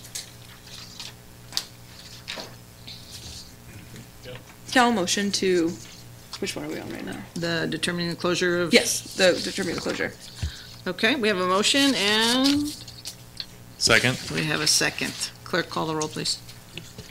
Determining the closure of North Soderquist Road between Fulkerth Road and West Canal Drive for Modesto Area A's to host a swap meet is exempt from the provisions of the California Environmental Quality Act, CEQA, in accordance with Section 15304, minor alterations to land of the CEQA guidelines. Councilmember Nazrati? Yes. Councilmember Larson? Yes. Councilmember Esquer? Yes. Mayor Bublak? Yes, and it passes 4-0. The second resolution, what is the will? We have a motion by Vice Mayor Scare and second by Councilmember Nostrati. Call the roll, please. Approving a special event permit application for the Turlock Swap Meet hosted by the Modesto Area A's, authorizing the associated closure of North Soderquist Road between Fulkerth Road and West Canal Drive for pedestrian safety, beginning on Thursday, January 24, 2019 at 7 p.m. through Saturday, January 26, 2019 at 7 p.m., and authorizing the city manager to apply appropriate conditions and restrictions on the street closure. Councilmember Nazrati? Yes. Councilmember Larson? Yes. Councilmember Esquer? Yes. Mayor Bublak? Yes, it passes 4-0. Thank you, Amber. Thank you, Council. Item 8B, introducing reappropriating unspent funds, approving a contract change order, and approving an amended agreement for the Turlock Regional Water Quality Control Facility. Mr. Cook, it doesn't say you're here. I got a short straw on this dang. one, so. Well, welcome. We needed a volunteer. Everyone took a step back, and I was left. So, good evening, Mayor Bublak, members of the City Council. As you mentioned, this is a two-part action to reappropriate some funding and approve a contract change order for a large project at the Turlock Regional Water Quality Control Facility. So the project involves the construction of a secondary clarifier to add capacity to the wastewater treatment plant, and to replace some, which will also in effect replace some older equipment that was built in the 1970s, and also install denitrification equipment, which will allow us to comply with the standards of our new discharge permit, which reduces the amount of nitrate and nitrites we have in our wastewater. So it's water quality improvements and also an expansion project. The contractor is C.W. Rowan. The project is an $18 million project with a $1 million contingency. It was awarded last August, and the projected finish date will be the end of this year. So as I said, we're reappropriating the funds from last budget year into this budget year to finish up the project and approve about a $750,000 contract change order. Just a quick overview of the change order. So most of these are minor. We found some asbestos concrete pipe we didn't know was there. We have to pay for that. We have decided to use stainless steel for a large bridge and decking structure. Usually we use carbon steel, which gets coated. We're finding corrosion with those new coatings, and it'd be more cost effective to put stainless steel in right now that's more resistant to corrosion. We have some broken equipment in an existing clarifier that the contractor will provide the equipment and replace for us while he's out there with a significant cost savings. When we drained the aeration basin as part of the denitrification facilities, we found some corrosion on existing equipment, so they're going to recoat that. Then the main one, which is what I'll cover in detail, is the contaminated soil we have out there, which we have to dispose of in a special landfill in Southern California. So just go over the project. This is the construction of the clarifier, and it required a large excavation project. For those who don't know, where the Turlock Wastewater Treatment Plant is now, that used to be the city's first landfill from the 1920s to the 1970s. So we are regulated by the California Department of Resources Recovery and Recycling, or Cal Recycle as they're known, as a closed landfill. So we send a report in every year, we're monitored every year. And whenever we do an excavation, we have to do provide a plan to them, how we're going to excavate, how we're going to test the soil, and how we're going to get rid of the material. We've done 3 recent projects. We've excavated significant material. This last one is 21,000 cubic yards. And so the area of excavation is about the size of a football field, so it's about an acre, and goes from 10 to 30 feet deep, depending on the area, just so you can see that. And so this is what we have to do for Cal Recycle. We create these grids. We excavate the pile in each grid, move it off to the side, label it, and then once we're done, we have to do a number of tests on the soil, mainly for heavy metals and hydrocarbon or petroleum products. So we had 38 piles of 500 cubic yards. We tested those piles. They kind of look like this. So there's in the background there that those piles covered with the plastic tarp. And what we found was 9 of the 38 piles tested high or exceeded the threshold for lead. And so that required us to do additional analysis. The first test was a leaching procedure test for lead, and that showed that none of the 9 piles were hazardous. So that was the good news. And that's under federal law, but under state law, some additional testing was required, known as the soluble threshold limit concentration. And 7 of those 9 piles had lead levels that exceeded the state standard, as regulated by the California Department of Toxic Substances Control. So basically, this soil has to be removed and disposed of in what's called a Class 1 landfill. So these are the most restrictive landfills we have in California. So knowing that was quite an operation, we hired a geotechnical engineer to help us. And one of the thoughts was, well, we have these large 500-yard piles. What if it's just a hot spot or two within those piles that are showing the high lead hits? Well, if we break those piles down into smaller piles, maybe not all the soil is contaminated. So each large pile was broken down into 6 smaller piles, but unfortunately we found out that basically all the soil had the high levels of lead. So that was plan A or plan B out the window. And so all the soil on site has to be disposed of in a Class 1 landfill. There are 2 in California. We found one just west of Bakersfield near Buttonwillow that would accept our material. The other one in California would not. We did talk to a landfill in Nevada. They only take Nevada waste, so basically this was our only option.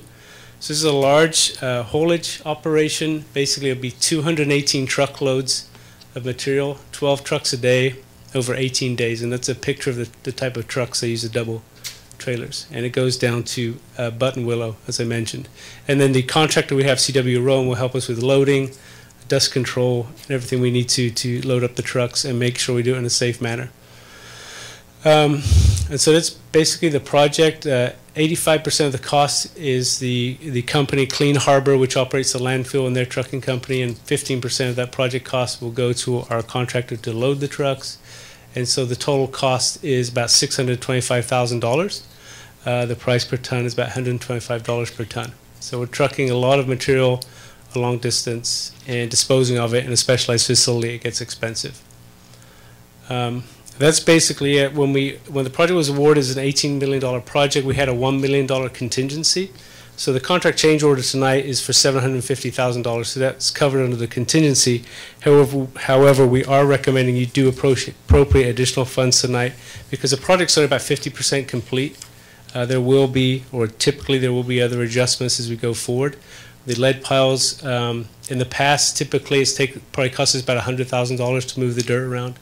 This time it's $600,000. We just got unlucky in terms of the material. So in order to replenish that change order line, we're asking for some additional appropriation. But know that this project's fully funded in our water quality control expansion reserve, and we have about $5 million in reserve, so we can move that $600,000 in and not affect rates or anything like that. But it is an additional expense we did not anticipate. With that, be happy to answer any questions. Any questions of Mike?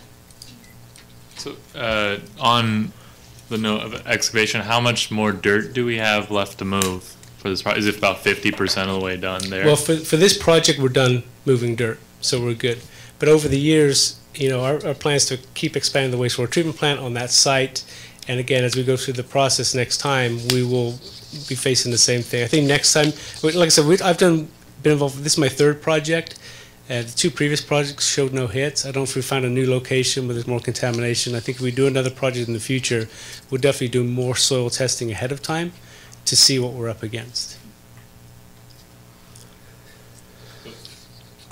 If we foresee the movement, the transport of this contaminated soil as a regular expense for the city, is there any opportunity to create like a long-term agreement in place to do some cost-saving measures with the spot? That might be possible. I think it will be a number of years before we do another project out there. But again, making connections with these types of companies is always in our benefit. If we do have a problem in the future, I think we've learned on this project what we're up against and who to call sooner rather than later to help us through the problem or through the process. Mr. Cook, for everyone's edification, the money is coming from the general fund or from the enterprise? The Water Enterprise Fund. So this particular funding source is actually, because it's an expansion project for the wastewater treatment plant, we collect money from development or from developers. We put in a special fund to do expansions to the wastewater treatment plant. So this is development impact fees that pays for this. Great, thank you. Any other questions? All right. We will open the public hearing and see if anyone has questions. Mr. Treeweiler, don't go far, Mr. Cook. Right, Michael. Milt Treeweiler, Mayor and Council. I just wanted to make a few comments. For probably you two new council members, I do speak on practically all water issues. True. I've been attending council meetings since April of 2014. It doesn't mean I know any more than people in the public here, and I know I don't know anything more than the staff, but they can still make mistakes. They're all good people. Every member here is a good person. Our city manager, our staff directors, managers, members of the staff, they're all good people, but they are human beings just like me, so they can make mistakes. Michael, I did have a question about the lead. I was just curious, did anyone figure out where this lead came from? Or what was the origin of this lead?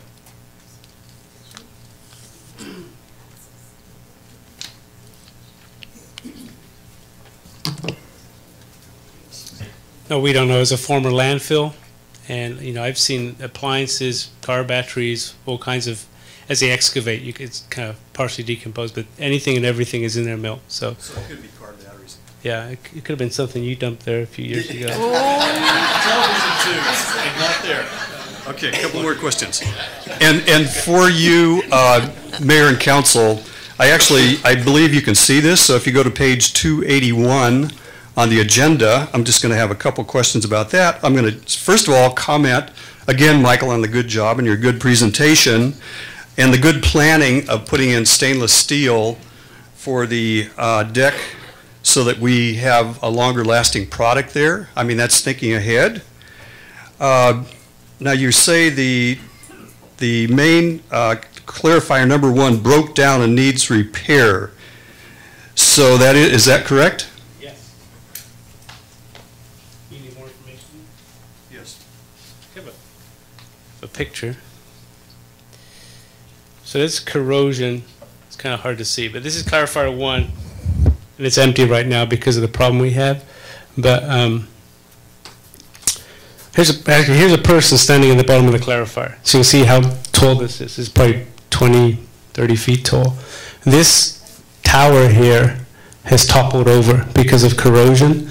And here's a close-up of the type of corrosion we see in there. So that steel structure, we're purchasing the parts to replace that steel structure in there. And actually, that's the kind of decking or bridge. On the new clarifier, that would be stainless steel, not carbon steel. In fact, the new clarifier 5, all the internal parts will be stainless steel, not carbon coated steel, to hopefully avoid this problem down the line. So my last question is, you said this was built in the 70s, I believe, is that correct? Correct. So a piece of equipment like this will wear out. Is this used on a 24/7, 24/7 time frame? Yes. Okay, let me see. Oh, one more, not, you can sit down.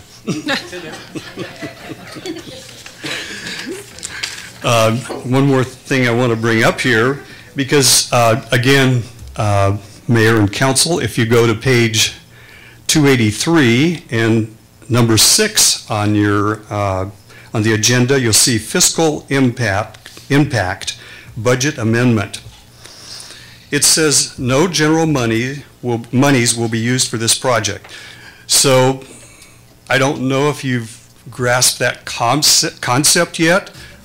I'm not talking to you, Mayor and Gil, but there are 2 different budget configurations. There's the enterprise budgets, and there's the general fund budgets. The general fund budgets consist of somewhere in the neighborhood of $42 million that you're overseeing, and then the enterprise funds actually go up to probably around $100 million.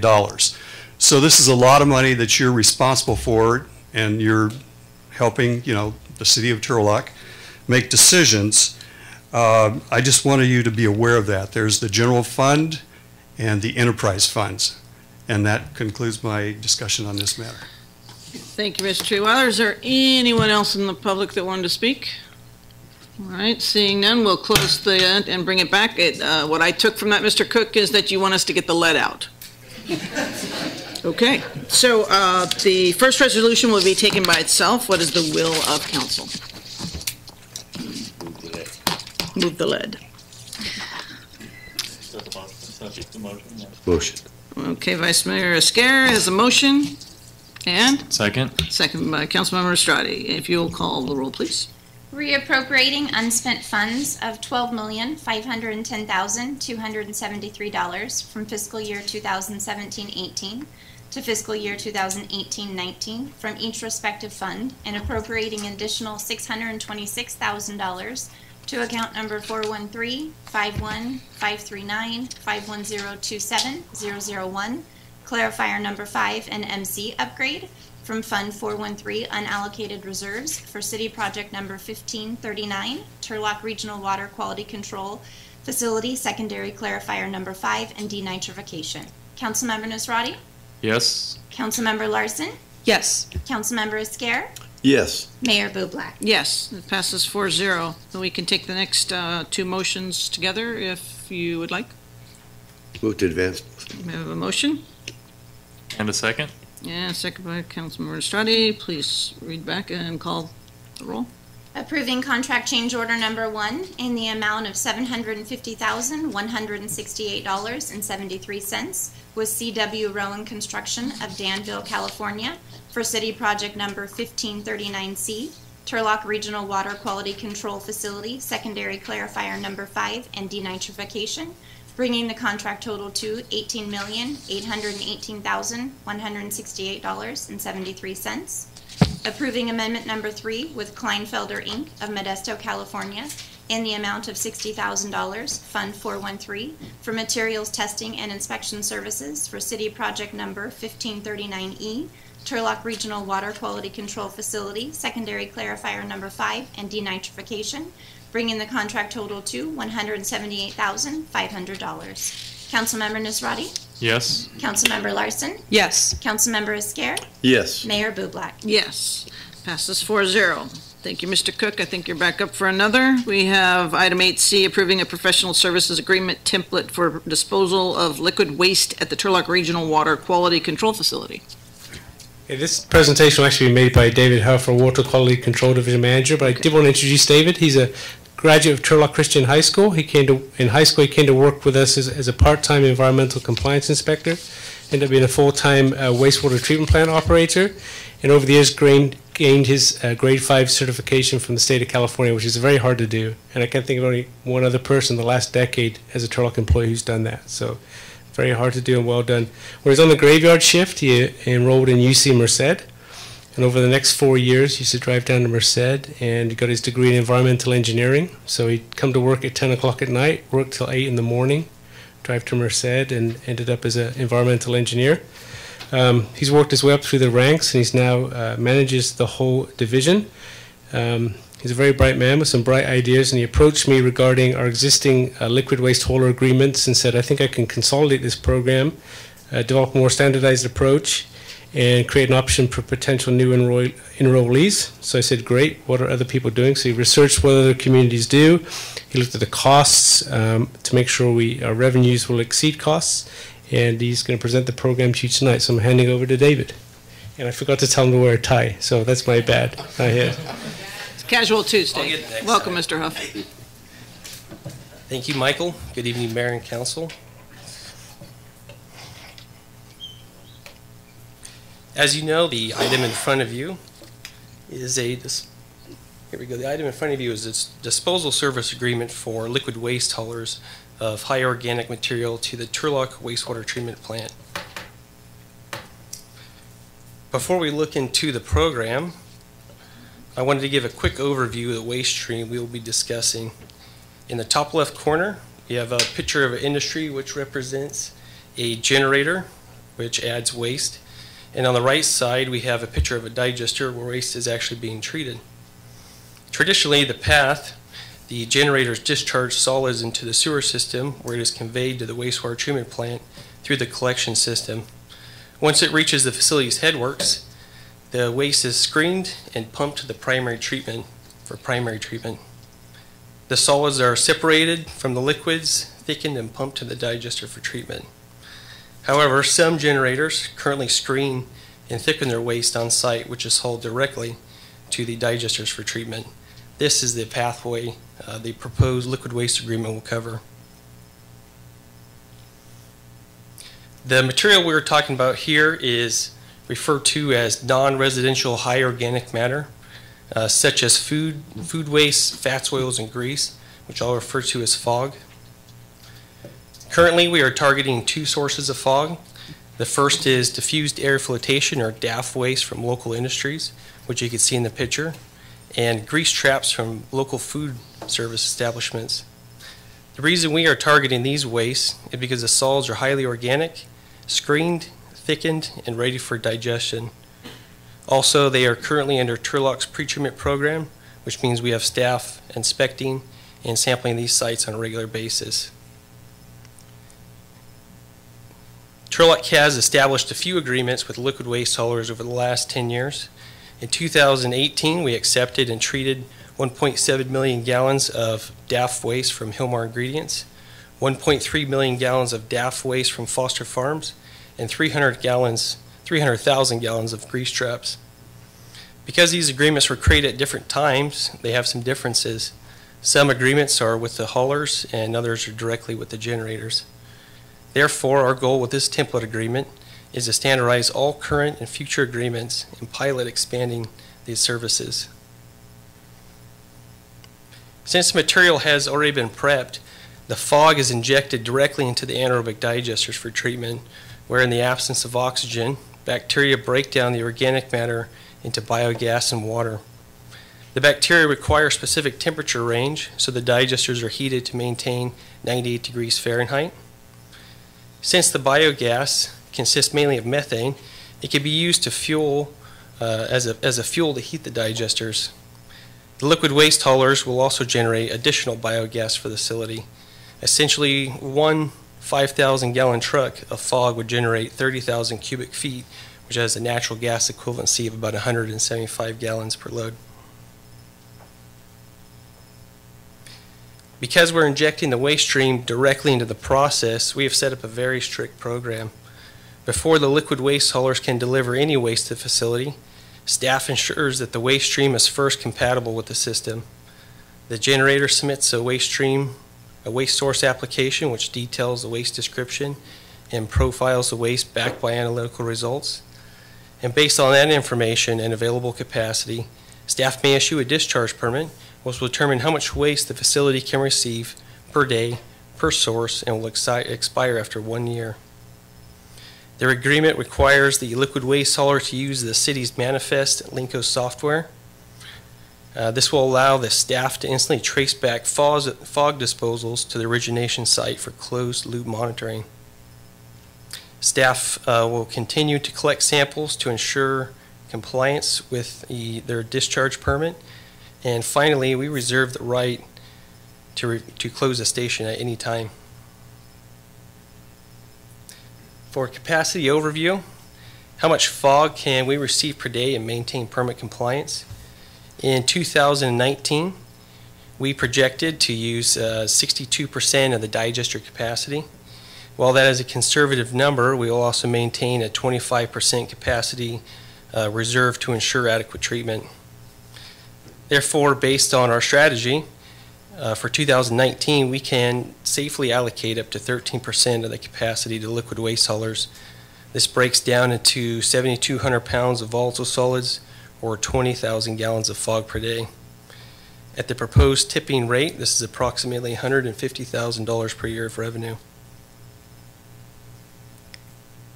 To establish Turlock's tipping fees, we surveyed nearby fog receiving stations. East Bay Mud in Oakland charges 4 cents per gallon. City of Bakersfield has a 2-tiered system, 3 cents for local fog and 6 cents per gallon. City of Fresno charges 3% or 3 cents per gallon. City of Manteca also built a 5,000 gallon per day receiving station and will be charging 5 cents per gallon. Based on our current market and our experience, we proposed a tipping fee schedule of 4 cents a gallon for local fog and 10 cents per gallon for customers outside of our district. While the tipping fees are comparable, local industries will save on transportation costs, which we estimate at 10 cents per gallon. For operation and maintenance of the facility, the city operates a robust solids handling facility in which the liquid waste haulers will inject their waste. We use high viscosity pumps and glass-lined piping, which were designed to handle the abrasive solids. For the cost of treatment, we know there will be additional preventative maintenance on pumps and equipment, additional labor for processing the material, additional use of heavy equipment, and additional disposal costs. We believe the total O&M cost of the additional solids will be approximately 1 cent per gallon. However, if the city does decide to build an official receiving station, we expect the expenses to increase and we will need to reevaluate the rates at that point.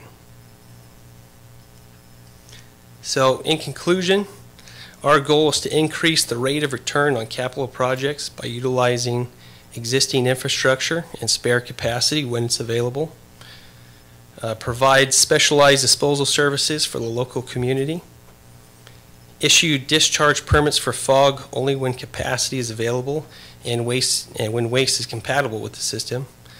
And finally, we'd like to standardize these agreements and pilot expanding these services to aid in design of a receiving station. Any questions? Thank you. Got one quick question, Dave. What would be the incentive to bring it to us from outside for 10 cents a gallon? So if they're a nearby town, and they're mostly the industries will truck to East Bay Mud in Oakland, so it might cost them 14 cents if they're right side of Turlock. However, they might be able to do for 10 or 11 cents, so still cheaper. But there is, we have about 30 industries in Turlock, and we have about 15,000 gallons of DAF waste right here in Turlock, so I think there's really enough business right here. Any other questions? If not, we'll open the public hearing. Anyone wishing to ask any questions, Mr. Treeweller? Don't go anywhere, Mr. Huff. Dave's about to get broken in. Right. Yes, this is a water issue, and I always have questions. So, I mean, that's the way you learn to understand things. I look at this 4 cents per gallon, and it didn't sound like a lot to me, but David's done a good job of explaining it. I didn't understand when you bring one of these trucks in, what are they, about 7,000 gallons in a truck or something like that? 5,000 gallons. 5,000 gallons per truck. How much labor do you have to spend? They have to come in, they have to drive their truck in, and then you have to check them in? I mean, how much labor is involved in that, and is that included in your calculations? So as of right now, the liquid waste haulers actually come into our facility. They have a card for it. There's only 3 agreements right now, so there's only 1 or 2 people that are actually disposing of it at the facility. They back up to existing facility or to existing equipment. They use their own equipment to get the sludge in our system. So there's really no manpower on our part to watch them. Thank you on that question. Again, Mayor and Council, if you want to follow this, my next question, let me see here. Well, you do have a lot of statements here. If you go to page 296, number 2, the top thing, personnel and equipment, city shall provide all personnel needed to accomplish the services hereunder. City shall additionally acquire, provide, maintain, and repair at its sole cost and expense such equipment, materials, and supplies as the city shall reasonably require to accomplish these services.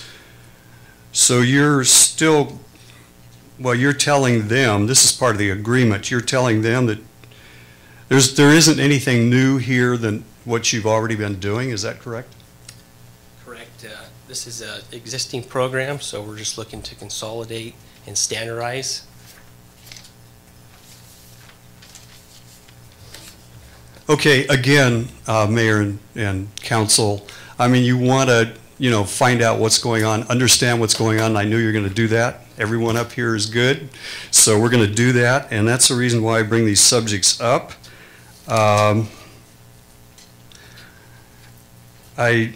did have a comment previous to what David has told us. I thought maybe we could do this on a trial basis, but we've already been doing it on a trial basis. We're just going to enlarge the amount of waste that we're going to be treating.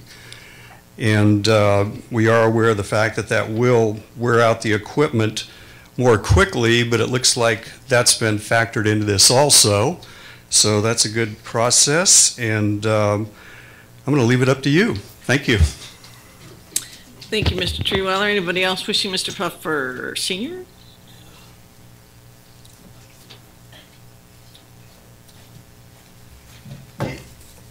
Bob Puffer, Augsburg Court. There was a slide up there that showed that you had $150,000. Is that the net profit after expenses, or was that the gross income? That's $150,000 is what we're projecting to make next year, in addition to to what we're making now. After expenses? Total. Total, before expenses? So expenses for O&M are about 75,000 in a worst case scenario. And Okay. we're looking at bringing in about an additional 150,000 per year. At 4 cents a unit? 4 right? cents per gallon, correct. And your cost is 1 cent per unit? Correct. Well, then if it's 1 cent per unit and you have $75,000 total expenses, then if you're charging 4 cents per unit, it should be a whole lot more than just 150,000. So currently right now, full capacity would be about 20,000 gallons per day. Currently right now, we're only about half. We're only doing about 10,000 gallons per day. So $150,000 per year is based off 10,000 gallons per day. If we ramped up the program to 20,000, we'd be looking at a potential profit of 300,000.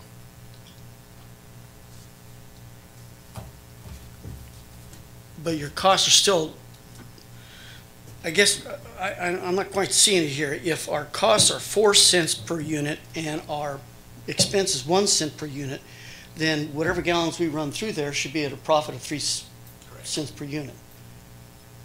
I'm not sure, okay. Second thing is, when you do this thing, is it going to require any more automobiles to be purchased for the thing? No automobiles. No more automobiles needs to be done for this job. Okay, just wanted to make sure on that one. And then we have, previously we were talking about getting a digester back up or something like that, the previous thing. Will that expand our capacity to handle more units when that's up? On the previous project, it was clarifier, so different piece of equipment. Okay, fine. And lastly, the different communities are charging different rates. Has anybody contacted them saying, hey, maybe we all need to come up and figure out a standard rate? Yeah, the liquid waste hauler program they're pretty new, so kind of each city is kind of filling them out and kind of establishing their own programs. So. And that's what I'm saying. Maybe you guys need to collectively get together and say, maybe we need to charge 5 cents a unit. Of course, that's also probably highly illegal. Price fixing? I'll go up to 10 cents now. Because I saw your boss coming up to tell me that. Mr. Cook. Just to clarify for Mr. Puffer, so every facility is different. They treat the waste slightly differently. They have different equipment. So you start looking at what are the costs of, a larger plant versus smaller plants. I think that's why each price is a little bit unique. So no, we haven't developed a cartel, and we're not developing a standardized price. But I like the way you think. Thank you very much. Okay. So anyone else wishing to speak regarding these? Okay, we will close this public hearing, bring it back. So what is the will of council? I got lost. Move to advance. Okay, we have a motion by Councilmember Larson Second. and second by Vice Mayor Esquer. Clerk, call the roll, please. Feedback. Approving a professional services agreement template for disposal of liquid waste at the Turlock Regional Water Quality Control Facility and authorizing staff to enter into such agreements for future users. Councilmember Nisrati? Yes. Councilmember Larson? Yes. Councilmember Esquer? Yes. Mayor Bublak? Yes, it passes 4-0. And thank you for the public comment and Mr. Huff's excellent explanations. AD, Mr. Lawton, let's figure out how we're doing this vacancy. Thank you, Madam Mayor. As we've noted, the vacancy was created on November 6th by virtue of your election as mayor of the city of Turlock. On December 11th, the council voted to fill the vacancy by appointment rather than by special election and to solicit applications from interested citizens. And it set forth, the council set forth some criteria for the process. We have received, by the close of business Monday, we received 8 applications. Those application materials have been, some information has been redacted, but you have received copies of those applications with the redactions. They have been posted to the city website for public inspection and were essentially made available to the public at the same time they were made available to council. So you have those in hand. The action tonight was to receive those applications, which you have, and then to provide direction to staff how you'd like us to support the interview and selection process for filling the vacancy. And if I might offer a couple of suggestions, some points that staff has discussed. One would be, obviously this is a public matter, so the interviews take place in public, unlike hiring, let's say, a city employee or as part of a personnel action. So there'll be public interviews.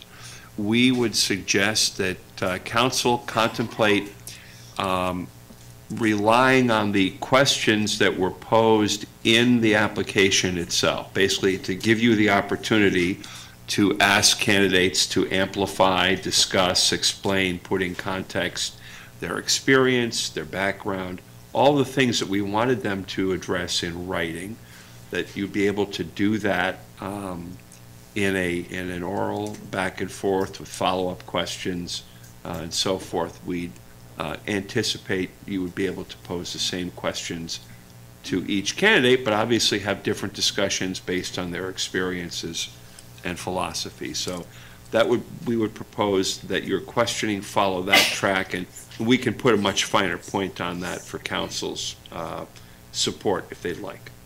Second would be the process, and as we've noted in the item, council, there's an infinite number of iterations, but one way would be conduct the interviews. Now, with 8 candidates, that would probably be kind of a lengthy affair. Conduct the interviews, allow about a half an hour apiece for the interviews. Schedule them so that candidates could come in at a particular time as opposed to showing up and waiting all day. So hold the interviews, and then following that, conduct the vote immediately.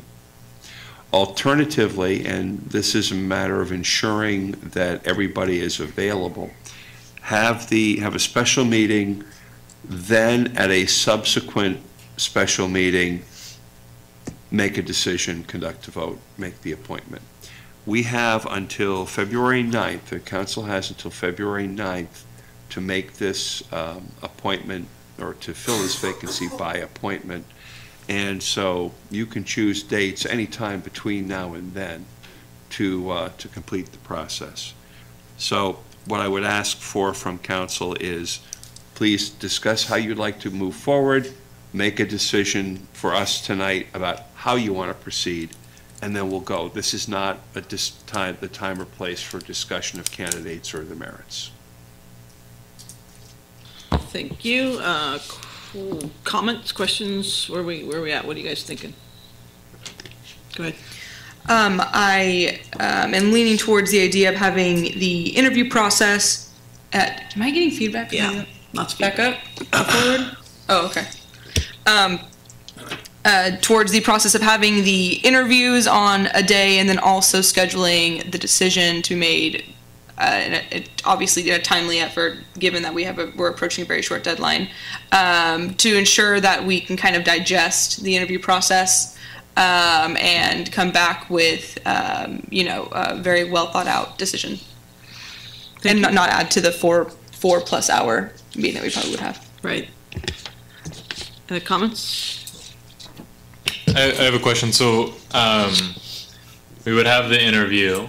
Then in this subsequent special meeting where we are going to make the appointment, how is that practically going to look? Is it going to be a person, any one of us can make a suggestion, or are we going to be doing like a vote, a rank? What is that final step going to look like since we have 8 applicants? May I, actually? So I actually experienced this, and what council did, the existing council, was that they would do a top 1, 2, and 3 and give numbers to it, hand it over to the clerk for her to itemize, and then from there we'd know, and then we'd make a formal vote on it afterwards. I mean, that's just one way of doing it, but did you have other ideas? No, I mean, I just want to be clear. you use the 1, 2, and 3 as kind of a ranked preference to, okay, we've taken the 8, we brought it down to 3. Then there is another round where you bring the 3 down to 2. You know, we had 23 and we ranked 1, 2, and 3. So I mean, Okay. it's a matter of just they did. So just itemizing, you know, A, B, and C, 1, 2, and 3. 1 being, you know, the value of 5 or 4, whatever you want to do. Value the numbers, and then bring together and see Okay. if we're even on the same page. But I mean, there could be another option. Yeah, I think if we do a ranking, then we get, provide those two. Should that be anonymous between us? We do the rank, and then we come back with a scoring ranking of each of the 8 candidates.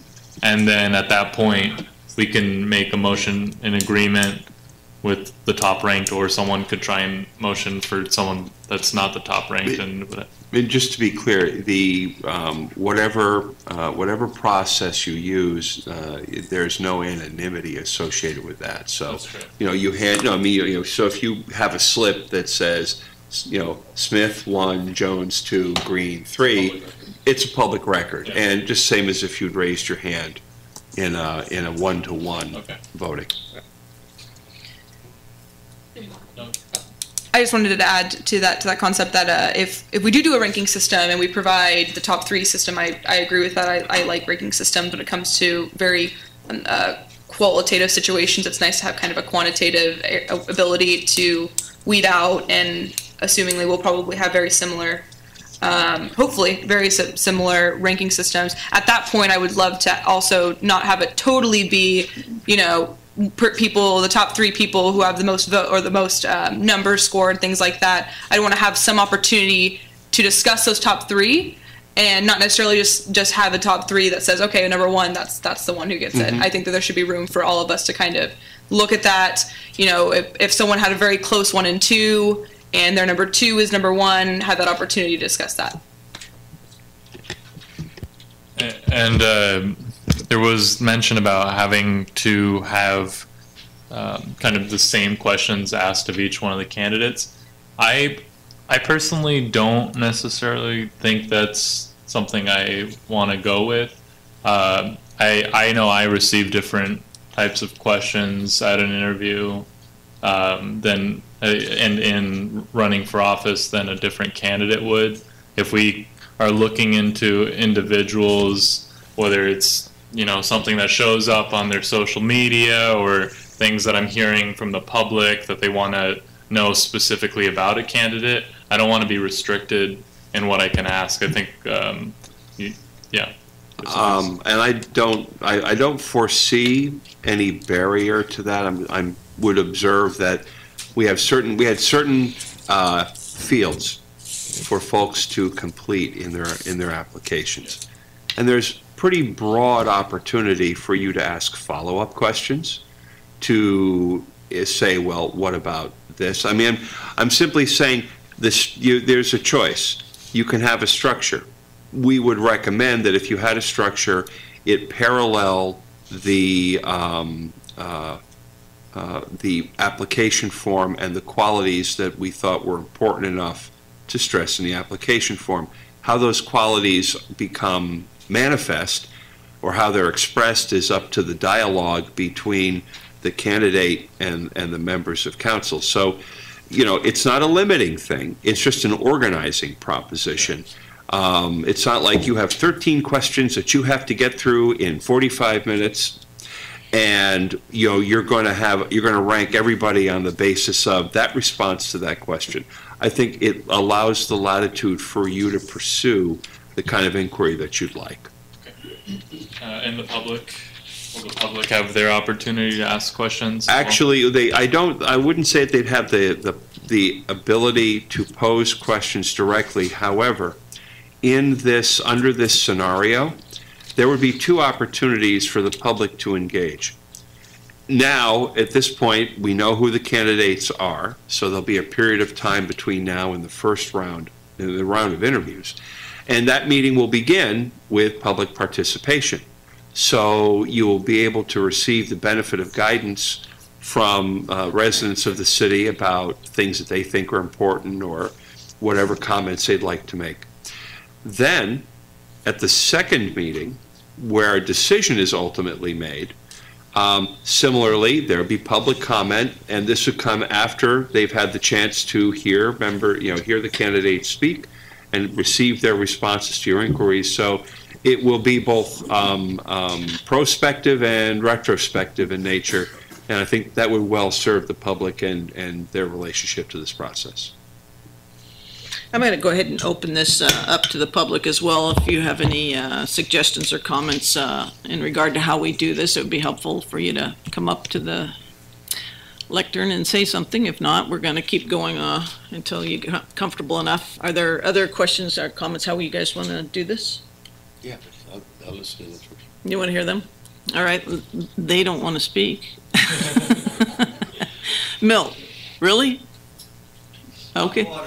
No water, okay. All right, well, anybody in public wishing to even ask a question about it? No? Okay, well then we'll bring it back to council, close that. What are you guys thinking? Well, I'm a little concerned that District 4 isn't up here jumping up and down going, hey, you're gonna pick somebody to represent me. I want this. So I was kind of expecting a little bit more information from out there. But I'm thinking, we just got the applications, we have time to look at them. What we need to do is go through them real quick. So how soon can we get back together? How much time do we need to go through the initial 8 and then come back for discussion? So our deadline was? The 9th of February. February 9th. And I would, this is another question that I want to make sure not to have assumed anything. Had we 20 applicants, staff might want to propose to you that you find a way to winnow that number down. Mm-hmm. With 8, it's a manageable number to be able to provide an interview to any candidate who wishes to have one. So I just want to make sure that we are proceeding from that it would be all 8. Right. Okay, so we have the opportunity for public interview with follow-up questions in those public interviews. We can schedule the interviews. I guess the problem being if you're first, everybody else can watch it, and that might be awkward it might be helpful for the other ones and not so helpful for the first one. So do we draw their numbers at random? Well, we could draw them. Certainly, we could draw them at random. And I would also kind of contribute that, given the kind of questioning that Councilmember Nasrati has anticipated, there would not necessarily be an advantage to being first, second, or third in this process, because questions could necessarily be directed toward people's individual statements and circumstances. So it's not like a test. There are no right answers. It's kind of a test. Yeah, and I do like the basic set of questions for each applicant, because that way you get a general idea from each one. And yes, we have the ability to do follow-up questions, and that's where we can get into more dynamics of what we want to find out. But I think, like I said, we need to go through them as soon as possible, and then. So do we just go through them and then determine our questions, or do we use the questions that are on the application and go? That's where I'm trying to. I would suggest that go through them. The thing to do tonight would be to say, we're all free to get together as a group again on a certain date. That becomes the target date for your first round of interviews, and you could also schedule your decision round at the same time. You could say we're going to meet on, I'll make it up, I don't have a calendar in front of me, January 14th and January 17th, and work to that.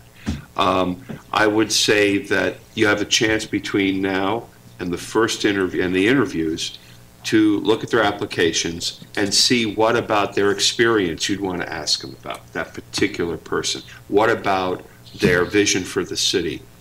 That particular person. So you could kind of say, oh, underline this, and when the time comes up, that's your preparation, is knowing what their resumes and their applications are like, seeing how they've responded to those question areas, and then making the most of it. Okay. Jose, maybe you can help on this part. Again, we're under a timeline. So what I was looking at is, okay, to have time to go through these and then do the interviews at the same day, is that necessary? Or can we sit down and say, okay, we went through these, now let's come up with the basic questions and then set up the interviews? That is absolutely up to the city council. Because to me, that would make a little bit more sense than to sit there, okay, we went through them, now let's start interviewing. We haven't even decided which questions we want to ask yet. If I could add, Councilmember, Vice Mayor, the thought, and I know in conversation with staff, the thought was using the questions that were in the application already and making maybe 4 questions, which they're very broad, and dividing those up and having those questions asked. Now, they filled out a lot of that information already in your application, but getting somebody to start talking, right, and then having the follow-up questions that are tailored to that person that you've already made your notes on, that's kind of the thought of have something that's organized. Everybody gets the same questions, but it's the follow-up questions that are very much individualized to the candidate themselves. So that was kind of the process as far as, okay, we have the questions already, and the individual questions, you could come up with those individually. Now, it's up to the council. If the council wanted to set up a series of meetings and meet one special meeting to just discuss questions and come up with questions, that's absolutely up to the council. We were just thinking about a schedule that would be maybe just a 2-touch, one being the interview and the second meeting being the big dialogue as far as here's who we interviewed, what do you think, the ranking or whatever the council wants to do, and the decision. So we already had your basic questions asked of them. So I think that we kind of, if we just take the next few days to look at their answers, come up with, each of us have our own 3 or 4 questions that are just burning. We just got to know about this person, whether it's specific to this, as long as it's not inappropriate. Ask those questions and hopefully make a decision quicker than I think this is already done first. We already have those basic questions done. So I don't think we need to prolong that. If we can just look at it from our standpoint, figure out what we need, what we think in our head, what that person should ideally look like, and then condense it and then go from there with some tiering voting to see where we're at. I also second that sentiment, as well as I think that the launching pad we've kind of given, if you will, with these having to fill out these questions that we've already given. They're very broad, and I don't find that limiting, because I think that we can make lots of connections. If you do find something kind of burning that you kind of want to ask somebody, and let's say in their application they made, the assertion that they value community engagement, I think there's lots of connections you can make there to ensure that your specific question is answered. So I think that we kind of helped ourselves out by providing these very broad questions to allow people to kind of elaborate on. But even the amount of elaboration they've gone into, it's different than having them answer the question directly in the follow-up that you might find in their broad answer. So I agree with that kind of timeline. Okay, so as we look at this with, if we have a public interviews, how are you guys anticipating this happening? That everyone's sitting there listening to each other, or that they come in separately? How do you want this to play out? Well, it's going to be open to the public, so anyone can come in. I think we just want to set up a meeting. Staff can go ahead and schedule it with the people. I think we should probably get this special meeting set up for next week. And we have 1 week's time to come up with our own questions, bring them into the reserved 30 minutes for each candidate. There's not going to be any we can't put in any privacy with these interviews. We'll just bring them up one at a time, give us a little bit of a break between sessions, and then just move on from there. Just give them the opportunity to introduce themselves, make their pitch for why they deserve the position, and each of us can have our own personal questions that we're bringing to that interview. Perfect. I would also like to add to help also our interviewees that kind of an, opening statement, if you will, to kind of give like maybe a time parameter to our interviewees, let them know it will give you 2 minutes to give a pitch, 3 minutes, so they're all prepared for the same amount of time. I feel like that'd be very helpful if I was being interviewed. It's gonna be the most awkward interview. So I think before if we're going to set this up, we might as well all open up our calendars real quick and see if there's anything. How many hours, Mr. Lawton, do you think are going to need to be? Well, I would think you'd want to consider setting aside half an hour for each individual. Okay.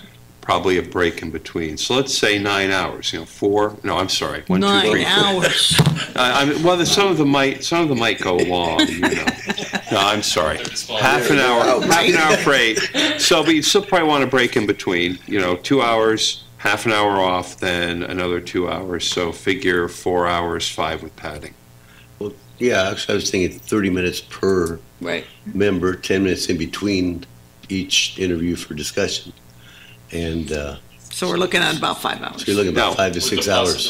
With possibility of breaking into 2 special accounts, like a Thursday, Friday type situation. I think I would like poo-poo that idea only because everybody's going to be having the opportunity to hear everything, and then some get an extra day or a couple days. I think we just put it like 8 to 3. On a certain day and just get this muddle through it and figure out who's the most desirable amongst the majority here. Right. And I also would say that Councilmember Gill, with the idea of having 10-minute discussion after, would it be better, and I'm just throwing this out here, would it be better if we don't take any time to discuss in between interviewees and then kind of have that at the latter meeting, or let it digest?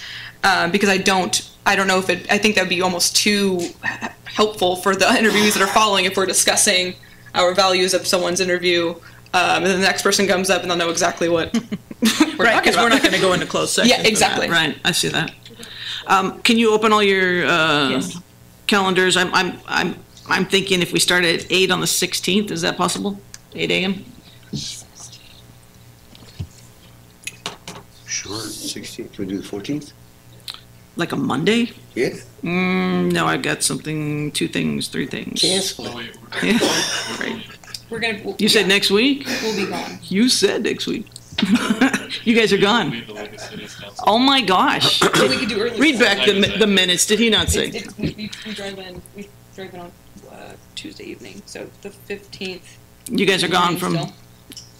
We could do 15th in the morning. Does 15th work for you guys? I could do up until 11:44.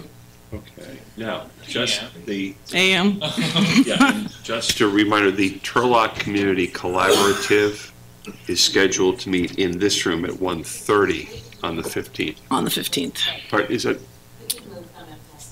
Well, but it doesn't sound like we're going to be able to get 6 hours in there or something. When do you guys come back? Friday evening. Ooh. Yeah, and then so here's where then I'm gone the following week, and he'll be chairing that committee. So if it's just a matter of the room, if you are all available on the 15th, we'll take care of the logistics. I've got a noon commitment. I can try and. Okay. Okay, so the 11th. Finding 8 hours of availability in the middle of the week is tough, but yeah, I can. Okay, the 11th. How about the 11th? Of this? No. Okay. I can do the 11th before 3. No. 8 to 3? No. Nope, you can't do the 11th. I can do the 12th after coffee with the chief. We do a Saturday. Saturday. I wouldn't mind doing Can we do weekend. weekends? I can do Sure, Saturday. there's no reason not to. All right, so we are on Saturday the 12th. Okay. It's better for me. Oh. No, we can't. Yep. I'm out of town this weekend. Next the following weekend, I have availability, but Okay, this is why we are going to push it to the 9th of February. Okay, Well, can I suggest that, so if we do interviews at the beginning of the week, is it fair that we would have a decision by the end of the week? If we have, I don't know, maybe 3 days in between to think about that. So we're really only looking for about a week span. So if we can figure out a beginning of a week and the end of the week to kind of like a Monday versus a Thursday, Friday, or a Tuesday versus a Thursday, Friday, I think that's a fair. so like Monday, the 28th, where are we at? Yeah, that's fine. Anybody? I'm open. Cutting it close. Cutting it very close. Yeah. And you'll be gone the majority of, you'll be gone all I'm the week. following week. And just one quick note, I will not be here on the 28th or the 29th, but I am the least important person, I actually have zero. Don't say that. No. I'm just saying, it's not something that you need the city manager for. You'll have the city attorney and the clerk, and, it's not that I'm not interested in the outcome. It's just that I don't have any role to play. And you said you're in done the selection. 28th and 29th? 28th and 29th, yeah, Monday and Tuesday. And this is just to double check. This is because there's no availability in the week of the 14th, and there's no availability to get all of us in the week of the 21st. Correct. Because the 14th and 15th, you can't. The 14th, 15th, okay. And then we'll be gone from the 16th to the 18th. And I'm gone the following week. And you're gone the following full week. and that Saturday. Oh, and the Saturdays are out of the question. The 19th. I'll do it alone. Wow. Only Gil's decision. Stepping up. Yeah, I'm gone. I'm meeting tomorrow. Take care of it. Oh, it's the weekend too. Okay. And the 12th and the 13th. Okay, so can anybody, are we back to the 28th or 29th of January? Where are we at? 28th. Yay, nay, yay, nay. Yep, Okay. you good? So let's say the 28th at 8, and just say it at 5, just so that you don't make any commitments. I do have a commitment at 3. Oh, I'm sorry. Yeah. At 3. What about the 29th then? Yes. I coach in the afternoons. Oh, that's right, both days. Yep. You're gone that week. I know, right? But if I'm the only one that can't do 3 p.m. on Monday, the 28th, I will adjust. Well, if you to do, 8 to 5. if you start at 8, We should be I think fine. we'll be fine. You only Yeah. need 5 hours. Right. You I'm should be. just thinking that somebody might be, little. As You got Little you got the 5-minute timer, and you have the Excellent. buzzer there. as long Okay. as we don't ask too many questions. Right, and I think we'll just, if we can, part of our motion Get to through be it. that we limit our questions to 3 or 4 each. Yes.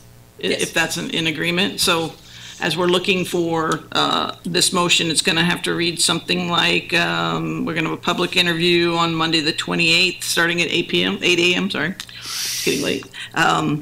And we'll ask follow-up questions from what was presented. Mhm. And then we will be making that decision that day, or no? I'd rather have some days in between the interviews and the decision. Okay. So we'll set another meeting after that, but we'll work that out with the clerk at another time so these people can go home. Right. So we will have the motion then, hopefully, I'll set it out for you here. Motion to have a January 28th, starting at 8 a.m. We will do public interviews for follow-up questions with each of the 8 applicants, giving them 30 minutes total between our questions and their presentation. And the clerk will be getting a hold of each of them and letting them know their time, so I can come for the whole thing, or they can come for theirs, just so that their life can go on. So if there's anybody who would like to make that motion, or make an alternate? Okay, so Sorry, we are accepting the recommendation first, or are we doing all together? In reference to the recommendation that these people. For D, 8D. 8D. Okay. So are we?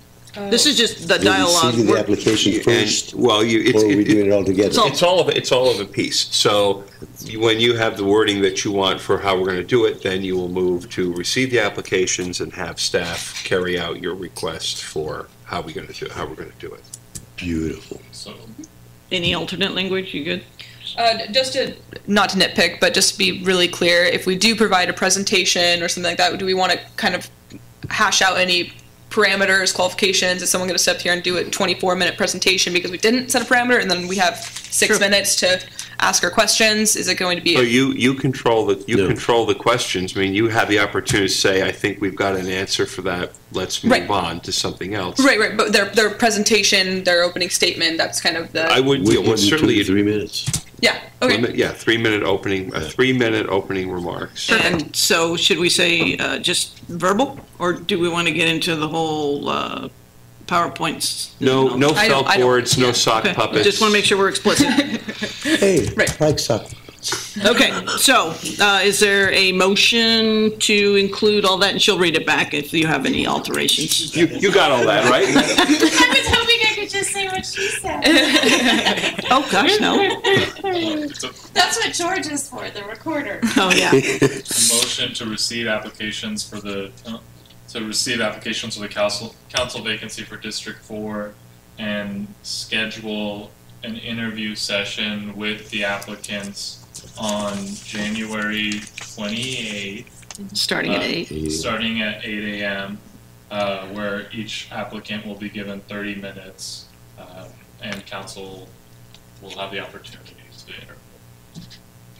Each applicant will have the opportunity to make a 3-minute opening statement, followed by 27 minutes of questions and answers from members of council. It's 30-minute interview total. Yeah. Okay.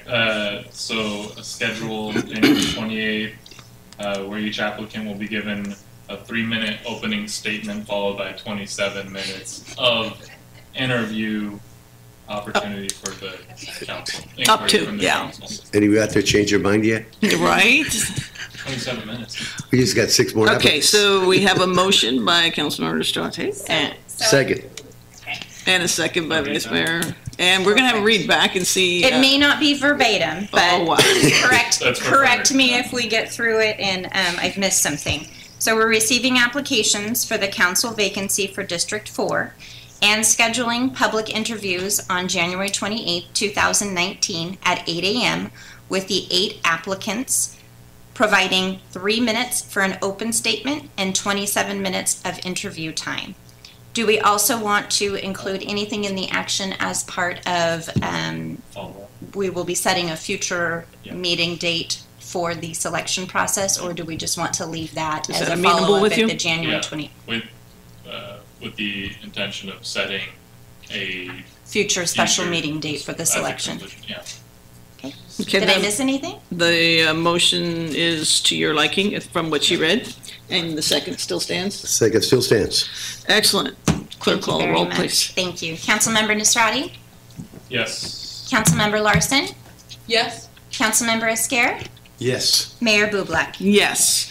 Thank you. That's 4-0. Thank you for all of you that have applied and sat through this and you see where we're going with this. So now I would like to just recess this council meeting and move to the successor agency. And I have that here somewhere in my hand. There we go. Okay, so public participation. This is a time open to discuss anything that wasn't on this agenda for our successor agency. Anybody wishing to speak, speak now. Come up. And Kelly, are you up for public? All right, we'll close that public and declaration of conflict of interest and disqualifications. Seeing none, we will have consent to the consent calendar. We have one item which we can adopt the consent calendar with a motion and a second. We have a motion by agency member Estrate and second by agency member Larson. Clerk, call the roll, please. Adopting the consent calendar, agency member Nasrati? Yes. Agency member Larson? Yes. Agency member Esquer? Yes. Chair Bublak? Yes, passes 4-0. Thank you. Public hearing announced. There are no public hearings. We're on to scheduled matters. Kelly is way ahead of us on that. I'm sorry, I forgot there was a consent item, the minutes No from worries. the last meeting when I think that was 6 a.m. a year ago. Oh, geez. Thank you, Chair and other agency members. We have 2 items for consideration on the successor agency agenda tonight. If it's okay, I would like to take them both together, but I know that you have to vote on them separately, but they do go hand in hand. So it will save some repetition. This is going to be the first year that the Oversight Board is now a county-wide board and not a local board. This change was in accordance with the dissolution law. The Countywide Oversight Board will have their first meeting on January 14th at 2 p.m. in Modesto, and myself and we'll have another representative from Turlock. At that time, the Countywide Oversight Board will be considering our agency's administrative budget and our recognized obligation payment schedule, or as we call it, ROPS, and that will be for all of the agencies that are within the area of their oversight.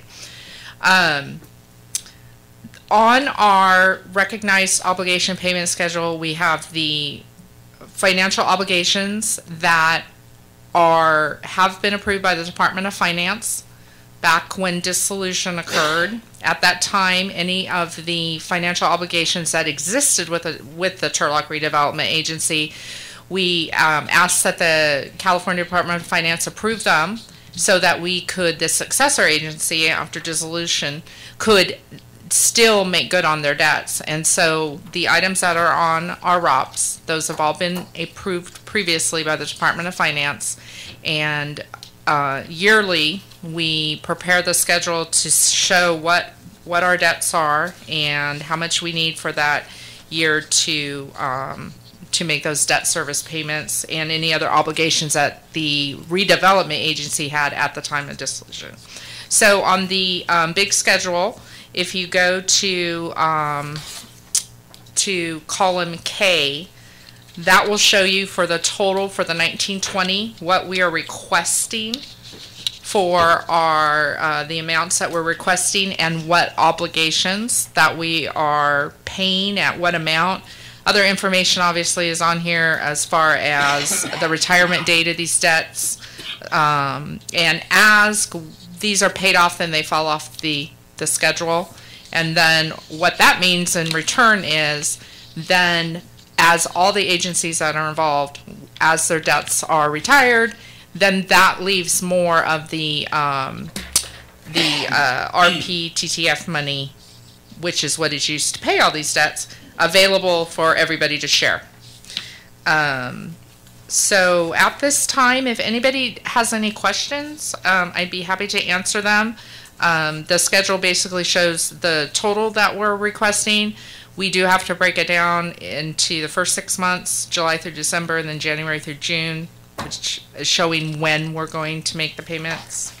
And the other item that is up for consideration is the approval of our administrative budget, and that's also included on the schedule. And I'd be happy to answer any questions. Any questions of Ms. Jacobson? Okay, we'll open it to the public. Anybody wishing to ask questions or make any comments regarding this? Okay, we'll close the public hearing, bring it back to the agency members. We'll take one action at a time. So the first resolution, what is the will of the agency members? Move to introduce. We have a motion by agency member Esquer. And a second by agency member Nostrati. Clerk, call the roll, please. Approving proposed administrative budgets for the 6-month fiscal periods from July 1, 2019 through December 31, 2019, and from January 1, 2020, from June 30, 2020, and taking related actions. Agency member Nostrati? Yes. Agency member Larson? Yes. Agency member Esquer? Yes. Chair Bublak? Yes, passes 4-0. The second item, resolution. What's the will of the agency members? Move to approve. Motion by agency member Nostrati. Second. And second by agency member Larson. Clerk, call the roll, please. Approving a recognized obligation payment schedule for the fiscal year period from July 1, 2019 through June 30, 2020, ROPS 1920, pursuant to Health and Safety Code Section 34177, and taking related actions. Agency member Nostrati? Yes. Agency member Larson? Yes. Agency member Esquer? Yes. Chair Bublak? Yes, and passes 4-0. Thank you. Thank you. Kelly. So if we could get a motion to adjourn, motion by Agency Member Scare. Second. And second by Agency Member Larson. Clerk, call the roll, please. Agency Member Nisrati? Yes. To adjourn this. Yes. Agency Member Larson? Yes. Agency Member Esquer? Yes. Chair Bublak? Yes. Okay, so we're reconvening the city council meeting. Staff updates. We have administrative services. Yes, good evening, Madam Mayor and members of the council. I have provided to you at the dais a written staff update, but I did want to mention a couple of particular items, call them out to you. Today I actually just received the San Joaquin Business Forecast, and for council members who'd like to receive this, so this is done by Stan State and the Foster Farms Endowed Chair, professor that does these, and they're more specific to the region. So if you'd like to get on that mailing list, if you're not on it, I'd be happy to make sure that you get copies in the future. They're really a great tool in terms of understanding the economics at play here in the region and how those specifically affect our local economy. I also wanted to mention that I did include in my my memo to council basically some generalized information relative to where the economy intends, or where they're projecting the economy to go over this next year. And we're looking at basically some growth, but it'll be a slowdown due to primarily full employment. And our employment number is pretty low. I believe we're hovering right around 5, which is lower than the county's unemployment rate. And we're looking at basically the challenges relative to full employment. I also wanted to mention that yesterday that it's in the other items of interest on page 2, but that Valley Milk, who's our newest industrial representative or citizen of our community, was awarded the Plant of the Year for 2019. This will be our second Plant of the Year here in Turlock. Blue Diamond Growers was awarded through Food Engineering, is the one that does that award, and they have a published magazine through the Whole Food Service across the United States. And so we basically have the Rodeo Drive of food innovation over on Washington Road with 2 plants who have been named Plant of the Year nationally.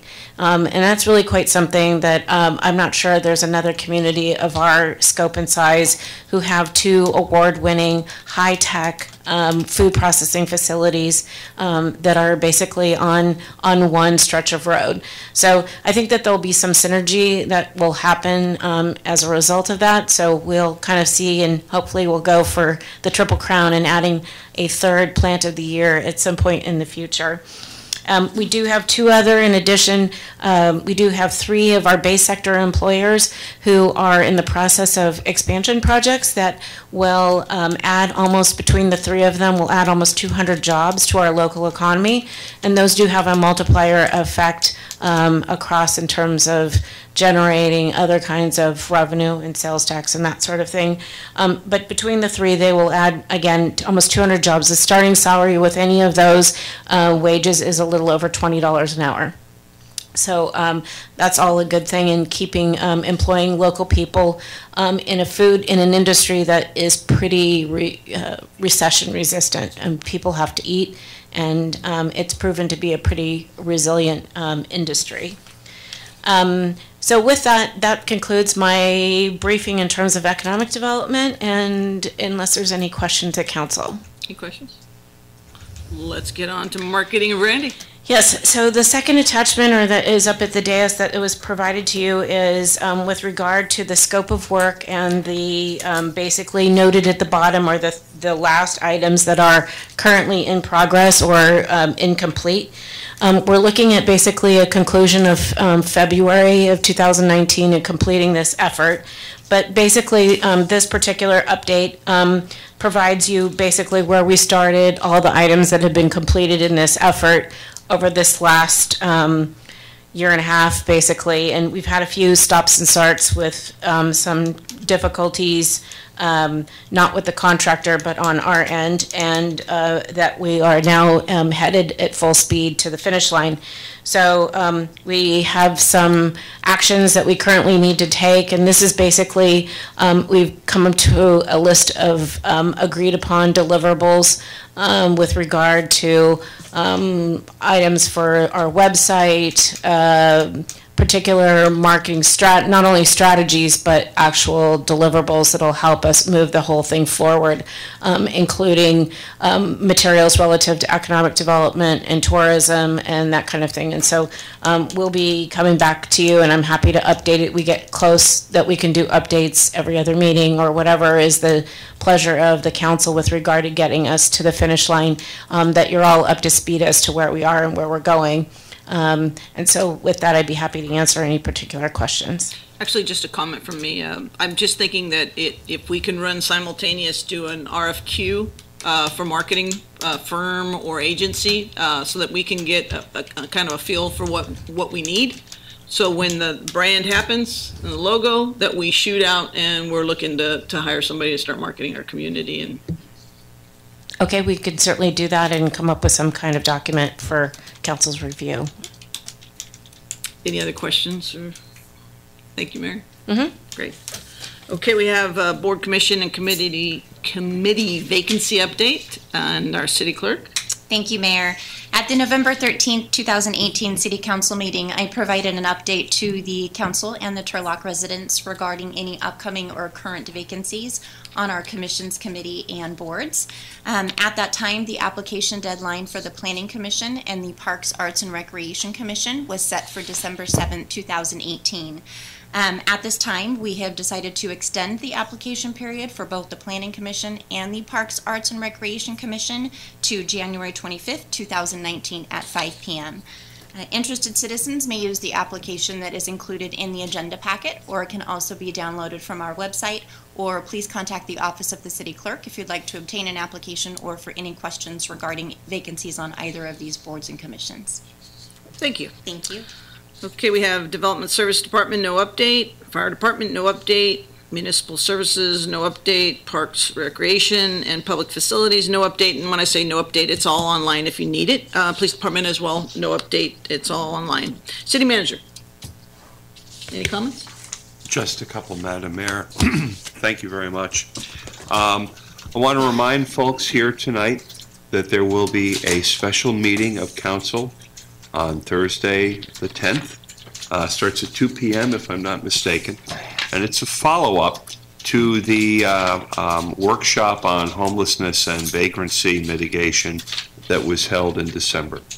I want to thank Marin Pitt, who did a great job in taking the, I want to say, 16 different points that were brought to the council in the wake of that meeting as a result of the work groups. Marin fleshed those out. She did some preliminary research, helped provide the grounds for you to decide what you'd like to discuss further. So at that meeting, which is open to the public, and we've invited the folks who attended the last one, we had their email addresses. We made phone calls to folks, but we want the public to be there. Marin's going to go through and make a presentation grouped by subject area of those 4 different subjects. We're going to invite public discussion once she goes through, let's say, homelessness prevention and jobs. She'll go through the things that were brought up and what she's preliminarily found out. Members of the public will be invited to express their thoughts or engage with us on that. And after we've gone through that, your staff will ask, what areas would you like us to dig even deeper in, perhaps to come back with policy recommendations for council to consider, or things that you may wish to see us address in the next budget. Hopefully this will be the beginning of an approach that yields a consistent policy for these issues. I think city staff has done a great job of responding to individual situations, but I think we'd also like to be a little bit more forward-thinking. So I want to thank Marin for the work that she put in on that. and invite people to attend, participate, offer your comments. You know, the memo, everything is up online right now on the city website. I think you'll find it interesting. Take a look at it, and we will have hard copies at the meeting. We've discussed the compliance action that we're going to be carrying out in Broadway Park, and I want to thank Maren Pitt, Allison Van Gilder, Bob Taloni, and Nino Amafar for their work in making that happen. And I want to stress to the folks who are here and folks up on the dais with me that one of the lessons that we took away from our previous activities is that we need to be vigilant, not allow situations to reach some sort of critical mass. The parks are for everybody. The residents who live there, the people who live near them in our city, they need to be maintained and preserved for all the people of the city. And we are very mindful of that. And we have heard and appreciate the concerns of everybody who came to the podium tonight. We're very mindful of that. And finally, I did want to let you all know I had the pleasure with Michael Cook of having lunch yesterday with our Employee of the Month, Janice Virgo, and we had a great time, and I look forward to next month's Employee of the Month, whoever they may be. It's a great opportunity. Employee of the Year, I believe. Well, I'm going to get 2 then. All right. So anyway, I just, again, I appreciate the chance to visit with people and get to know about what goes on out there in departments. And for right now, I think that's it. Thank you, Madam Mayor. Thank you. Non-agenda items. There are no non-agenda items or matters too late for the agenda. Council items for future considerations. One thing over the last few weeks while we were away, there was a number of fatalities on the roads, and some of them were DUI related, and I've inquired a little bit to get some more data surrounding where we stand as a city right now and how that's looked over the last 10 years, so we can do a little bit of analysis as to what's going on with our city, whether we're moving in the right direction or not. But I think it would be wise for us to take a deeper look. And I want to apologize to the chief because he did send me additional information this afternoon in line with what we had provided you for the shorter time frame. So you will be receiving more information on that point, and I didn't get it to you today, and I'm sorry I didn't do that. Yeah, so I got an email with some of the information specifically regarding the DUI numbers, but I think it'd be good for us to analyze the state of our roads generally and road safety. When we talk about public safety for our community, the number one risk from my understanding is the roads. People had a number of people saying that they weren't going to go out on New Year's Eve because they were afraid of the roads. And I know that I don't have a full understanding of where we are right now. I don't know how we compare with some of our surrounding cities. I know that there's always a need for improving on that. These are preventable tragedies in a lot of times. And I want to know what is the direction of the city in this area, and what are the things that we have in place to protect us, protect the citizens, and make the roads safer. Okay, I'm sure we'll get with the city manager regarding that at a later time than tonight. Council comments. Any council comments? Since Mr. Mays is still here, if you have the time, I think coming to that meeting on the 10th at 2 o'clock would be helpful, because you might have a different insight than those that are representing at this point the different providers and other people. So I hope that you've sat through this, so I think you're committed. So hopefully you'll come to that and here as well at 2 o'clock on the 10th. That's all I have. Anybody? Yes? I just wanted to echo some of the really positive comments earlier. I just want to applaud our city employees and Director Van Gilder's department on how quickly our city really moved on the storm's effects of the trees and the cleanup of our neighborhoods. In District 1 being so historic, we also have really old trees. And the quickness that we really moved at that was amazing. And I had so much positive feedback from neighbors and residents. I just want to forward that on to you, as well as some of them tonight. So thanks, guys, so much. Absolutely. Okay. And Vice Mayor. Just a couple of quick questions. I mean, not questions, but comments. I know that it was mentioned tonight, and it's been mentioned, I've received a few phone calls and emails. So I would like to also look into a little bit deeper Lander Avenue, the lighting and the striping. They said the striping is needs to be redone because it's hard to see the striping. We've had several pedestrian vehicle incidents, and some of that is attributed to the lighting, from what I understand, the poor lighting and the poor visibility of the stripes. So I'd like to get that into communications in place. Yes. And I've had a couple people ask about the intersection of Golden State and Monte Vista. They're saying that there is some confusion with the lights being the cross, the traffic lights on the opposite way are visible to people, and it causes some confusion. So if you're not paying full attention, you'll see a light change that indicates traffic for cross traffic. I'm wondering if we're aware of that. I'm not aware of it, but I'll ask someone. Thank you. Thank you, Ms. Bray. Anybody else? Okay, we have no closed session items, and we are looking for a motion. Move to adjourn. There we have it. And a second? Second. All in favor, say aye. Aye. Thank you, everybody. Good night. Is that like battery pack? Yeah. How, so what is it? How many? Doesn't help at all. Really? Oh, my God. Like it burns the cinnamon. Really? Yeah.